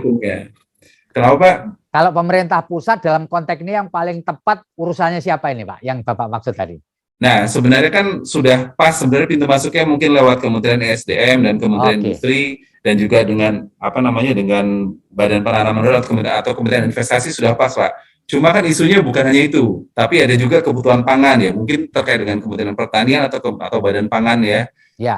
Demikian juga mungkin dengan pengembangan kawasan pendukung di lingkungan pertambangan itu mungkin dengan Kementerian PUPR misalnya, karena Pak di sana nanti Pak Sekretaris Daerah juga dari teman-teman dari pelaku industri juga bisa cerita bahwa infrastruktur di sana masih sangat terbatas. Contohnya infrastruktur komunikasi, Pak. Komunikasi ya. Nah, karena infrastruktur komunikasi terbatas, otomatis jasa pendukung seperti perbankan, Pak, juga nggak bisa masuk. Sangat terbatas, karena kan perbankan juga butuh sinyal, Pak. Betul, betul. Sinyal butuh listrik. Jadi ini multi dimensi, Pak. Multi kementerian sebenarnya yang perlu masuk, dan kami juga sudah menyampaikan bahwa ini perlu kawasan pendukung yang dikembangkan sebagai tahap awal ya, Pak ya. Tapi sekali lagi, Pak, itu masih basic, Pak. Masih basic yang nilai tambahnya tidak besar, tapi itu menjadi necessity atau keharusan yang kita penuhi. Kalau mau nilai tambahnya besar, maka pelaku industri domestik atau Indonesia gitu, pelaku industri lokal itu perlu masuk ke rantai nilai yang dibawa oleh industri atau pertambangan. Ya, betul, betul, betul. Nah, rantai nilainya apa? Ya tentu saja kita masuk misalnya ke engineering-nya misalnya. Jadi engineering yang digunakan tidak lagi dibawa dari luar negeri, tapi di-provide oleh lokal. Demikian juga misalnya ke bahan bakunya, misalnya bahan operasional, peralatan, mesin, kemudian kan ada macam-macam Bapak ya. Itu juga bisa di-provide atau disuplai oleh lokal. Nah, itu akan sangat baik, Pak, kalau sampai sejauh itu. Dan ini lebih strategis lagi, nilainya lebih besar, tapi mungkin pemikirannya tidak cukup di Maluku Utara, Pak. Karena ini harus dipikirkan baik-baik secara nasional, bagaimana caranya terjadi trickle down effect dari value chain global ini ke value chain lokal gitu. Dan itu butuh banyak pihak, Pak, untuk duduk di situ. Lebih kompleks lagi dibandingkan yang tadi saya sampaikan, Pak, terkait dengan pangan, terkait dengan papan, dan terkait dengan mungkin kebutuhan wearables sehari-hari dari kawasan industri. Itu mungkin, Pak. Terima kasih Pak Eko Adirianto, luar biasa ini. Jadi sebenarnya banyak potensi dan banyak tantangan yang ada di Maluku Utara yang tidak cukup diselesaikan oleh orang-orang atau pemerintah daerah di Maluku Utara, tapi perlu juga bantuan atau intervensi atau keterlibatan dari pemerintah pusat ya, supaya ini semua jadi bagus lah. Jadi untuk membawa kemaslahatan kita. Lalu kemudian terima kasih Pak Eko, nanti bisa bertahan di ruang kita, nanti bisa dialog. Dan selanjutnya saya ingin menyapa Pak Bupati Halmahera Utara, Pak Frans Maneri. Assalamualaikum Pak Frans. Waalaikumsalam Bapak. Nah, luar biasa Pak Frans. Jadi wilayah Halmahera Utara ini rupanya wilayah yang primadona karena disebut-sebut tadi banyak usaha pertambangan, banyak wilayah pertambangan, dan ini tentunya akan membawa sedikit banyak membawa manfaat juga tantangan buat pemerintah Kabupaten Halmahera Utara. Pak Frans, silakan Pak Frans menceritakan apa saja tantangan, harapan, dan peluang yang bisa diciptakan oleh pemerintah dan masyarakat Halmahera Utara terkait dengan pertambangan ini, Pak. Silakan, Pak. Ya, terima kasih. Assalamualaikum warahmatullahi wabarakatuh. Selamat sore, Om Swastiastu, Namo Buddhaya, salam kebajikan. Untuk seluruh peserta yang ada di acara ini, kami akan mencoba menggambarkan bahwa mungkin Kabupaten Halmahera Utara adalah sebuah kabupaten yang punya pertambangan tidak sebanyak atau tidak seperti Kabupaten Halmahera Timur maupun Halmahera Selatan. Di Halmahera Utara memang sudah dikenal sejak lama. Ada satu kabupaten, ada satu perusahaan kakak kontrak karya yaitu PT NHM yang tadinya sejak tahun 2007 itu dilaksanakan oleh Newcrest dengan PT Aneka Tambang. Bergerak di bidang pertambangan emas, dan sampai dengan tahun 2020 itu kontrak karya berubah menjadi penanaman modal dalam negeri yang diambil alih oleh PT Indotan Halmahera Bangkit dengan kerjasama dengan PT Aneka Tambang, sahamnya bersama. Memang kehadiran perusahaan sangat dibutuhkan oleh daerah ini karena sepertinya juga bisa membantu untuk bisa meningkatkan pendapatan masyarakat dari sisi meningkatkan kesejahteraan, terutama menciptakan lapangan pekerjaan. Tetapi juga hal yang sama sebagaimana yang disampaikan oleh Pak Sekda Provinsi, di atas kertas dan dengar-dengarnya seperti itu. Kami adalah wilayah kabupaten yang diberi nama penghasil emas, tetapi faktanya mungkin tidak seperti itu. Kendala juga sama dengan daerah lain, Jadi harapan kami semoga kehadiran pertambangan yang ada, baik yang sudah ada maupun yang nanti ada, karena di daerah kami juga ada beberapa IUP yang sudah keluar tetapi tidak jalan. Ini pun pernah menyurat ke Kementerian SDM maupun Kementerian Penanaman Modal agar bisa dievaluasi perusahaan-perusahaan yang sudah memperoleh IUP. Jika tidak aktif, bisa diberhentikan agar mungkin diberikan kesempatan kepada perusahaan-perusahaan yang lain. Karena yang bisa bekerja dan bisa memberikan efek untuk menciptakan lapangan kerja yang banyak. Mungkin untuk sementara itu dulu, Pak. Oke, Pak Bupati, apakah sebenarnya serapan tenaga kerja di wilayah Bapak ini juga signifikan dengan adanya perusahaan-perusahaan tambang, Pak? Kalau tidak, itu faktornya apa, Pak ya? Cukup signifikan. Yang bermasalah adalah mungkin skillnya yang terbatas, sehingga kami pernah meminta kepada pihak perusahaan waktu itu agar dana CSR itu dibuat seperti balai atau balai latihan kerja untuk masyarakat lingkar tambang agar mereka ini bisa dipekerjakan. Tetapi faktanya sampai sekarang tidak ada balai latihan kerja khusus di bidang pertambangan, atau paling tidak ada beasiswa yang selama ini diberikan itu tidak fokus pada hal tertentu, terutama khusus untuk bagaimana mempersiapkan masyarakat lingkar tambang atau masyarakat kabupaten itu bisa bekerja di perusahaan itu. Katakanlah bagaimana kita memberikan beasiswa kepada anak-anak kita yang punya jurusan pertambangan, kelistrikan, atau elektronik dan sebagainya. Tapi memang itulah karena mereka juga agak sulit berkoordinasi dengan kami. Tapi syukur alhamdulillah kemarin dengan kehadiran PT Indotan ini agak sedikit membaik daripada yang masih dikelola oleh Newcrest dan Ya, Pak Bupati, apakah ada upaya-upaya yang dilakukan oleh pemerintah daerah untuk bisa bagaimana caranya berkonektivitas dengan pemerintah pusat atau perusahaan tambang di wilayah Bapak untuk memberikan nilai lebih, Pak, terutama tadi supaya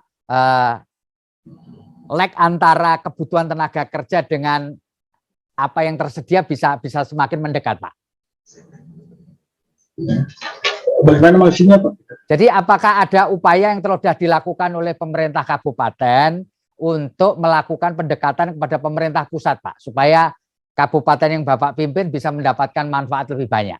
Iya, kami selalu melakukan koordinasi itu, baik lewat dinas terkait, dinas teknis, untuk melakukan koordinasi agar apa yang disampaikan oleh pemerintah pusat itu bisa terkonek. Contoh hal yaitu kami memang terhambat di penyaluran dana bagi hasil juga, DBH juga sering terlambat, bahkan sering hilang. Tidak kekecilan ya. Pada waktunya baru hilang, Pak. Ya. Beberapa tribulan. Ya. Itu masalahnya ya, Pak ya. Iya. Oke. Terima kasih Pak Fras Maneri, Bupati Halmahera Utara. Stay tune, Pak, supaya nanti kita bisa dialog. Kita akan lanjutkan ke sesi kedua, tapi sebelum itu kita saksikan tayangan yang berikut ini.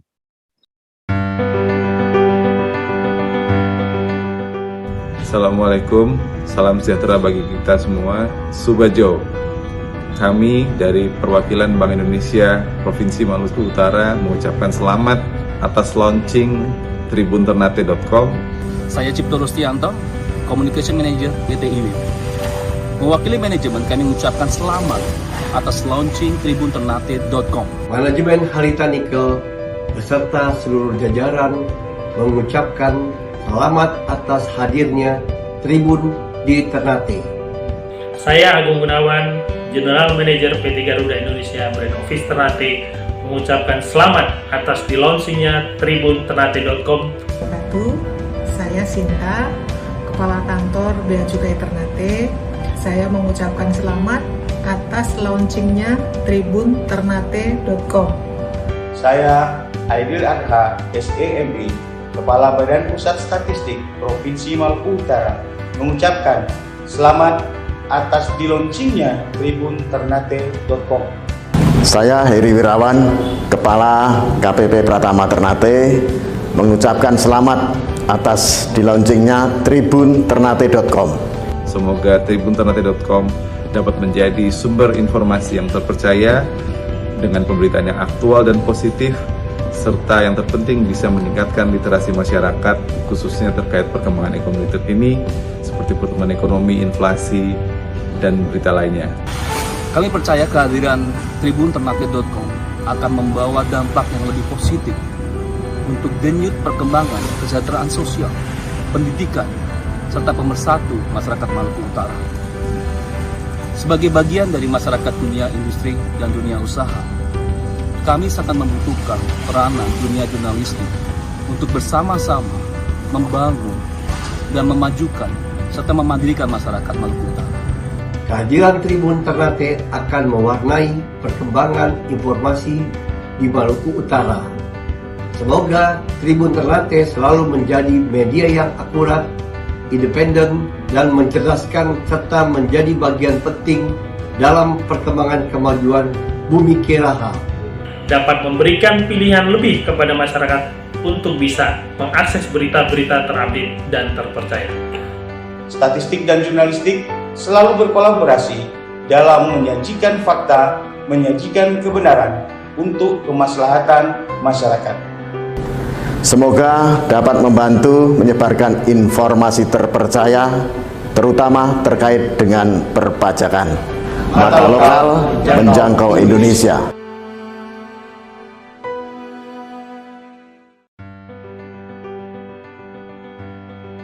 Assalamualaikum warahmatullahi wabarakatuh. Saya Haji Usman Muhammad SH MPDI, Ketua Majelis Ulama Indonesia Kota Ternate, mengucapkan selamat atas di-launchingnya tribunternate.com. Saya Pastor Titus Rahil MSc, Wakil Uskup Wilayah Provinsi Maluku Utara, pemimpin umat Katolik Provinsi Maluku Utara, mengucapkan selamat atas peluncuran portal berita tribunternate.com. Saya Pendeta Dr. Demianus IC, Teologi, Ketua Umum Sinode Gereja Mesihi Injili di Halmahera. Dengan ini mengucapkan selamat atas di-launchingnya media tribunternate.com. Saya Catherine Seputan, anggota DPRD Kabupaten Halmahera Utara, mengucapkan selamat atas di-launchingnya tribunternate.com. Saya Muhammad Durus Sufi, Kepala Jasa Raja Perwakilan Ternate, ingin mengucapkan selamat atas di-launchingnya tribunternate.com. Saya Dr. Andrus Dekita Waris MM, Kepala Dinas Komunikasi Informatika dan Persendian Kabupaten Halmahera Utara. Dengan ini mengucapkan selamat atas di-launchingnya tribunternate.com. Saya Putut Sukoco Nusantoro, Kepala Kantor Imigrasi Kelas 1 TPI Ternate, mengucapkan selamat atas di-launchingnya tribunternate.com. Dengan hadirnya tribunternate.com, masyarakat Maluku Utara bisa mengakses berita-berita yang terupdate dan yang terpercaya. Semoga kehadiran tribunternate.com menjadi media yang mengangkat budaya dan kearifan lokal, kehidupan toleransi beragama, kekayaan alam, serta keramah tamahan masyarakat di Maluku Utara. Semoga tribunternate.com menjadi media yang independen, terpercaya, mengabarkan dan memperjuangkan kebenaran, keadilan, dan cinta kasih, serta bermanfaat bagi masyarakat Provinsi Maluku Utara. Menjadi media yang aktual, edukasi, dan terverifikasi. Dapat menyajikan informasi-informasi yang valid dan up to date. Mata lokal menjangkau Indonesia. Baik, terima kasih Bapak Ibu Saudara-saudara sekalian yang masih bertahan di ruang virtual kita. Kita akan masuk ke sesi 2 diskusi kita. Saya ingin menyapa Pak Dekan Fakultas Ekonomi Universitas Hairun Muhsin, Bapak Muhammad Bailusi. Selamat sore, Assalamualaikum Pak Bailusi. Assalamualaikum, selamat sore. Terima kasih Pak Muhammad Bailusi, luar biasa sudah bersedia hadir di forum kita. Tentu Pak Dekan tadi sudah mengikuti bersama dialog ya narasumber di sesi yang pertama yang pada intinya sebenarnya di wilayah Maluku Utara ini gede di angka tapi kecil di fakta, Pak. Iya. Nah, ini bagaimana Pak? Sebagai ilmuwan, sebagai akademisi, Bapak bisa memberikan saran supaya kekayaan alam yang luar biasa di Maluku Utara ini bisa kembali secara signifikan ke Maluku Utara juga supaya kondisi masyarakat lebih bisa maju bukan hanya di angka tapi juga di realitasnya Pak Dekan. Silakan Pak. Ya, memang dari sisi penyampaian data-data tadi, kita memang dari sumber daya alam yang kita miliki ini melimpah. Ya. Tetapi ini juga soal kewenangan pengelolaannya. Ya. Ternyata pertambangan ini dikelola oleh pemerintah pusat. Ya. Nah, akhirnya tadi seperti permintaan Pak Sekda, misalkan ini bagi hasilnya ini yang kelihatannya tidak sebanding dengan apa yang kita kontribusikan ke pemerintah pusat. Ya. Ini yang pertama. Dari sisi yang lain, dari perkembangan indikator pembangunan ekonomi Provinsi Maluku Utara, ternyata misalkan kita bisa lihat indeks pembangunan manusia kita juga ini di bawah rata-rata nasional. Ya. Kita berada di angka 68,76%. Ya. Lalu rasio Gini kita itu, ketimpangan kita itu juga berada di bawah nasional, ada di 0,3. Ya, rasio Gini yang ini kan harusnya di angka 0,2. Ya.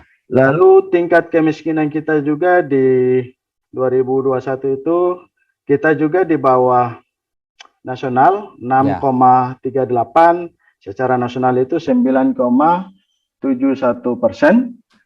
Lalu tingkat pengangguran terbuka kita itu kita berada di bawah nasional juga 4,7. Nasionalnya di angka 7,1%. Ya. Nah, dari angka-angka ini adalah angka secara ekonomi yang menunjukkan pertumbuhan kita. Di pertumbuhan ekonomi kita seperti yang diuraikan tadi, kita berada pada angka yang cukup tinggi di atas nasional, yakni 16,4 ya, angka pertumbuhan kita. Lalu tadi sudah dijelaskan juga tentang penanaman modal asing kita dan penanaman modal dalam negeri kita. Kita lihat di angka total PMA kita di tahun 2010 sampai 2021 itu, Halmahera Tengah dan Halmahera Selatan itu di angka tertinggi. Halmahera Tengah itu ada di angka 55,22% total PMA kita. Lalu untuk PMD-nya, total penanaman modal dalam negeri itu, ini Halmahera Timur tertinggi karena di sana ada Antam. Itu di angka 64,6%, disusul oleh Halmahera Utara seperti yang tadi juga dikemukakan oleh Pak Bupati tadi, Pak Frans. Ini di angka 12,7%. Nah, nilai investasi untuk Provinsi Maluku Utara itu kita di angka 2,339 juta US dollar. Lalu nilai investasi PMD itu didominasi oleh sektor pertambangan sebesar 934 miliar. Nah, saya ingin mengemukakan ini sebagai bagian dari isu di Maluku Utara. Lalu kita kaitkan dengan misalkan indeks pembangunan manusia. Indeks pembangunan manusia kita itu ternyata rata-rata di Maluku Utara itu hanya Ternate, kota Ternate yang ada di atas angka nasional. Selebihnya termasuk Halmahera Selatan, Halmahera Timur, daerah-daerah tambang, Halmahera Tengah, ternyata ini di bawah nasional. Nah, saya ingin mengkolerasikan ini bahwa Haltim tertinggi di penanaman modal baik asing maupun dalam negerinya, tapi ternyata indeks pembangunan kita itu tidak naik-naik, bahkan di bawah nasional. Lalu tingkat kemiskinan kita bahkan yang tertinggi kan ada di Halmahera Timur dan Halmahera Tengah, yang angka 14 sekian persennya. Nah, rata-rata jauh lebih tinggi dari angka nasional yang 10,14. Lalu tingkat pengangguran terbuka kita, Halmahera Utara itu koleksinya tertinggi 8% kurang lebih. Lalu disusul Halmahera Timur. Ini juga di atas nasional 6,5%. Apa yang ingin saya katakan? Ternyata daerah-daerah tambang yang tadi sudah dihitung kontribusinya cukup besar terhadap pertumbuhan ekonomi Maluku Utara maupun di Indonesia, ternyata kita hidup di lumbung emas, lumbung nikel, tapi kemiskinannya kok cukup tinggi. Ada apa sebenarnya? Ini yang harus menjadi catatan kita bersama. Apakah model kontribusi yang masuk secara nasional lalu baliknya, ataukah ada yang salah? Misalkan di Pemda-Pemda kita ini. Fenomena kemiskinan yang tertinggi kan ada di Halmahera Timur. Ini kalau tadi saya ungkapkan tadi catatan tentang penanaman modal dalam negeri, yang tertinggi kan Halmahera Timur. Karena di sana ada Antam dengan beberapa perusahaan lain. Halmahera Tengah di urutan kedua kemiskinannya. Di sana ada IWIB, di sana ada perusahaan-perusahaan lain yang penanaman modal asing yang berproduksi di sana. Tetapi fenomena kemiskinan di lumbung tambang ini kok cukup tinggi. Nah, hal ini mengakibatkan pertambangan bahkan telah mengubah kondisi sosial ekonomi dan masyarakat yang sebelumnya dari petani, nelayan menjadi masyarakat industri. Jadi ada pergeseran fungsi atau alih fungsi atau alih status yang tadinya nelayan menjadi pekerja di masyarakat industri, atau ada peralihan fungsi lahan secara masif yang biasa terjadi di lingkar tambang. Lalu kita melihat ada catatan dari Jaringan Advokasi Tambang mencatat bahwa sekitar 80% dari seluruh wilayah tambang di Indonesia itu berisiko terhadap ketahanan pangan, yang juga akan berujung pada kemiskinan. Nah, perusahaan-perusahaan tambang ini dianggap bisa merusak potensi lahan untuk bercocok tanam karena mengkontaminasi air dalam tanah. Ini data dari Jatam. Lalu ada beberapa tantangan berikut yang harus kita lakukan, khususnya untuk perusahaan-perusahaan tambang ini atau investor tambang ini. Yang pertama, harus ada untuk mengatasi persoalan kemiskinannya. Yang pertama, semacam ada social assistance. Ini dalam rangka memberdayakan ekonomi masyarakat dengan memberikan modal, bimbingan teknologi, transfer knowledge, misalkan pemasaran untuk memandirikan masyarakat, social assistance di wilayah-wilayah pertambangan. Lalu yang kedua, misalkan kualitas sumber daya masyarakat dengan meningkatkan pendidikan. Tadi sudah disinggung oleh Pak Bupati, misalkan bantuan beasiswa atau penggunaan dana-dana CSR itu harus tepat sasaran, dan ini harus didesain secara baik sehingga keberhasilan di penerapan di masyarakat itu bisa sukses. Peningkatan pendidikan, misalkan kesehatan, gizi, isu stunting. Lalu ini dalam rangka apa? Dalam rangka memperkuat produktivitas dan daya saing masyarakat kita yang berada di lingkar tambang. Lalu yang ketiga, misalkan community relation, membangun prasarana pendukung yang cukup mengatur kelembagaan, yaitu kelembagaan pemerintah dan kelembagaan masyarakat. Lalu keempat adalah keterlibatan pengusaha lokal dalam rantai nilai produksi atau pemberdayaan UMKM, sehingga kehadiran perusahaan-perusahaan ini bisa berfaedah, bisa bermanfaat bagi pengusaha-pengusaha lokal kita, terutama UMKM, sehingga keberadaan perusahaan perusahaan ini diharapkan bisa membangkitkan gairah ekonomi lokal masyarakat di sekitarnya.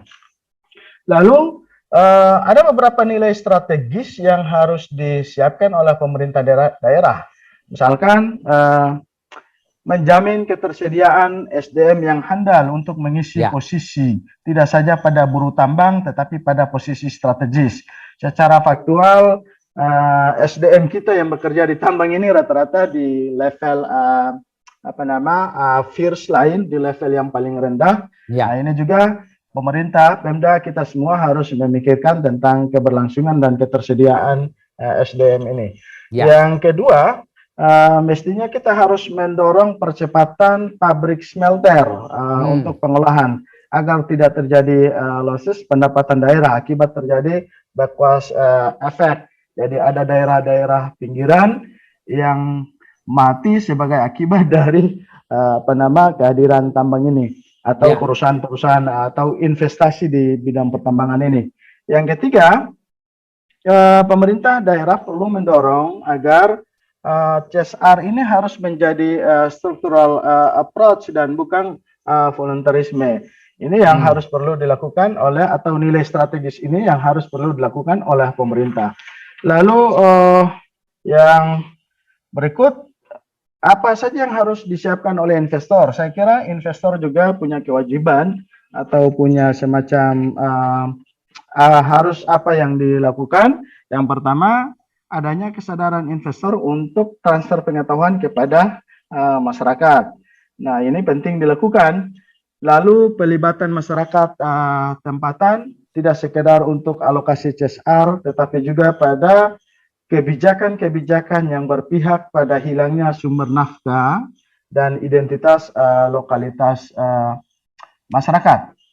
Yang kemudian, yang ketiga adalah memberi porsi kepada masyarakat lokal untuk mengakses pemenuhan kebutuhan perusahaan. Walaupun tadi sudah disinggung oleh Kepala Perwakilan BI bahwa pemenuhan kebutuhan ini di masyarakat kita walaupun tidak cukup permintaannya, tetapi kita harus lakukan. Dalam jangka panjang kita mesti harus sama-sama menyiapkan ini. Dan secara metrik bisa memberikan kontribusi pada pembentukan nilai PDRB yang tinggi. Jadi aspek-aspek ini yang harus kita lakukan, kita harus perhatikan baik pemerintah, perusahaan atau investor, maupun kita semua pemangku kebijakan ini untuk bisa memikirkan masyarakat di sekitar tambang kita. Pertumbuhan ekonomi kita dengan bangga kita mengatakan cukup tinggi di atas nasional, tetapi kualitas pertumbuhannya ini yang mestinya harus kita lihat kembali. Apakah efeknya akan berdampak ke masyarakat atau tidak? Ternyata di Halmahera Timur, Halmahera Tengah, kita masih mengoleksi kemiskinan yang cukup tinggi. Kita berada di lumbung tambang, tetapi masyarakat kita masih ada yang miskin. Ada apa sebenarnya? Apakah ini kesalahan kebijakan ataukah memang perusahaan pertambangan ini kurang perhatiankah atau seperti apa? Wallahu alam. Nah, ini menjadi tugas pekerja kita semua untuk saling kita mengisi, kita melengkapi kebijakan-kebijakan apa yang perlu kita lakukan untuk bisa mengatasi ini. Saya kira untuk sementara demikian, saya kembalikan ke moderator. Terima kasih. Terima kasih Pak Muhammad Bailusi, luar biasa tadi penjelasannya, dan tentu ini perlu dielaborasi juga. Nah, kebetulan narasumber berikutnya kita adalah Vice President HC CSR and Finance PT Antam Terbuka, Unit Bisnis Pertambangan Nikel Maluku Utara, Bapak Agustinus Toko Susetio. Selamat sore Pak Agustinus. Ya, selamat sore Pak. Luar biasa, terima kasih Pak Agustinus Toko sudah hadir dalam ruang virtual kita. Pak Agustinus, bisa dijelaskan kepada kita semua challenge bagi PT Antam Terbuka ketika berinvestasi membuka usaha pertambangan di wilayah Maluku Utara, Pak. Tapi kan Bapak juga sudah mengikuti tadi perbincangan kita. Jadi kasarnya itu bagaimana usaha tambangnya maju, rakyat sekitarnya maju, Pak. Pak Toko, silakan Pak. Baik, terima kasih Pak Feby Mahendra ya. Terima kasih atas kesempatannya berbicara dalam forum yang sangat luar biasa ini. Pertama, selamat atas dibukanya tribunternate.com ya Pak ya. Semoga kita terima kasih Pak. Bersinergi dalam mewujudkan keberlanjutan di Maluku Utara. Ya. Ya, kami sebagai salah satu perusahaan negara di bidang pertambangan yang saat ini beroperasi di Maluku Utara, seperti yang disampaikan tadi, punya banyak tantangan Pak ya untuk kita membangun Maluku Utara. Kita termasuk perusahaan yang sebenarnya paling awal ya Pak ya, investasi di Maluku Utara di bidang pertambangan ini. Dan ya kami sadar masih ada kekurangan-kekurangan yang harus kita perbaiki dalam pengelolaan sumber daya alam khususnya bidang mineral ini, karena memang kami melihat begini Pak, ini saat ini pertambangan seperti menjadi primadona gitu Pak ya, dan jangan sampai ini menjadi satu kelengahan kita, bahwa sebenarnya masa depan Maluku Utara itu untuk keberlanjutan tidak hanya ditambang. Bahkan kalau tadi kita memperhatikan paparan-paparan sebelumnya, perusahaan yang berbasis ekstraktif ini pasti suatu saat pasti akan habis cadangannya. Ya, betul. Dan ini yang perlu menjadi perhatian kita. Kita harus menyiapkan masa depan itu tidak hanya berbasis pengelolaan sumber daya mineralnya, tapi justru bagaimana kita memanfaatkan potensi lain yang ada di Maluku Utara, termasuk pertanian, perikanan, pariwisata dan lain-lain. Dan ini memang menjadi tantangan kami di Maluku Utara, Pak.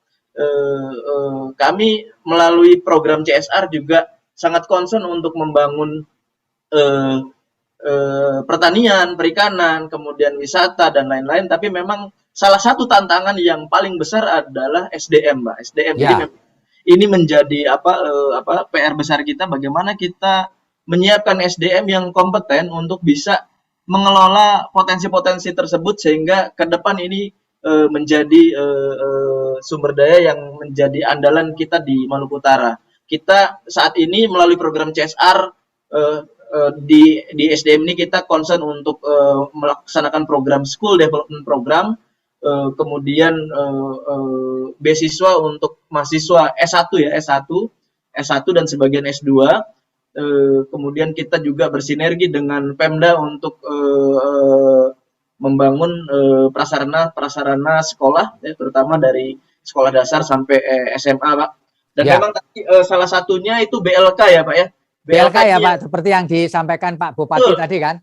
Iya, kita punya komitmen untuk bagaimana memberikan prioritas lapangan kerja ini untuk pekerja lokal gitu, Pak ya. Dan karena belum ada BLK di Halmahera Timur, saat ini kita mengirim tenaga-tenaga pemuda-pemuda lingkar tambang kita ke beberapa tempat pelatihan, Pak ya, termasuk di Manado nanti. Di luar wilayah Maluku Utara ya, Pak? Iya, Pak, betul Pak, di luar wilayah Maluku Utara, sambil kita siapkan nih Pak, yang di Halmahera Timur kita sedang membangun kolaborasi dengan Pemda Halmahera Timur untuk bisa membangun BLK di Halmahera Timur, dan saya kira juga beberapa kali kita bersinergi dengan BLK yang ada di Ternate, Pak. Dan untuk kesiapan pengoperasian pabrik Feni Haltim itu yang disampaikan Pak Irwandi tadi, bahkan dari 2018 akhir Pak, kita mengirimkan tenaga kerja kita untuk operator pabrik ini ke Pomala, Pak, di Sulawesi Tenggara. Itu ada 200 orang lebih yang kita kirim ke sana. Itu harapannya tadinya 2019 sudah bisa kembali, tapi memang karena satu dan lain hal tertunda pabriknya. Sampai sekarang teman-teman itu sudah sangat kompeten dan siap untuk kembali ke Maluku Utara untuk bisa menjadi operator pabrik kami, Pak. Nah, itu di SDM. Dan memang selain meningkatkan kompetensi di bidang tambang dan industri, sebenarnya PR besarnya juga bagaimana kita menyiapkan SDM itu supaya kompeten untuk di bidang-bidang lain seperti perikanan, pertanian, dan kita ada memberikan beasiswa yang termasuk mahasiswa-mahasiswa yang sekolah di Ternate dan di luar Ternate, termasuk di IPB secara khusus kita kirim ke sana, Pak. Di IPB kita ada beasiswa utusan daerah, setiap tahun ada 2 orang kita kirim ke sana, dan ini sejak 2010 sudah kita laksanakan, dan beberapa sudah mengabdi di sebagai ASN, kemudian di beberapa perusahaan lain. Seperti itu, Pak. Dan untuk di ekonomi lokal saat ini, selain mensinergikan program kita dengan pemenuhan kebutuhan tadi ya, sandang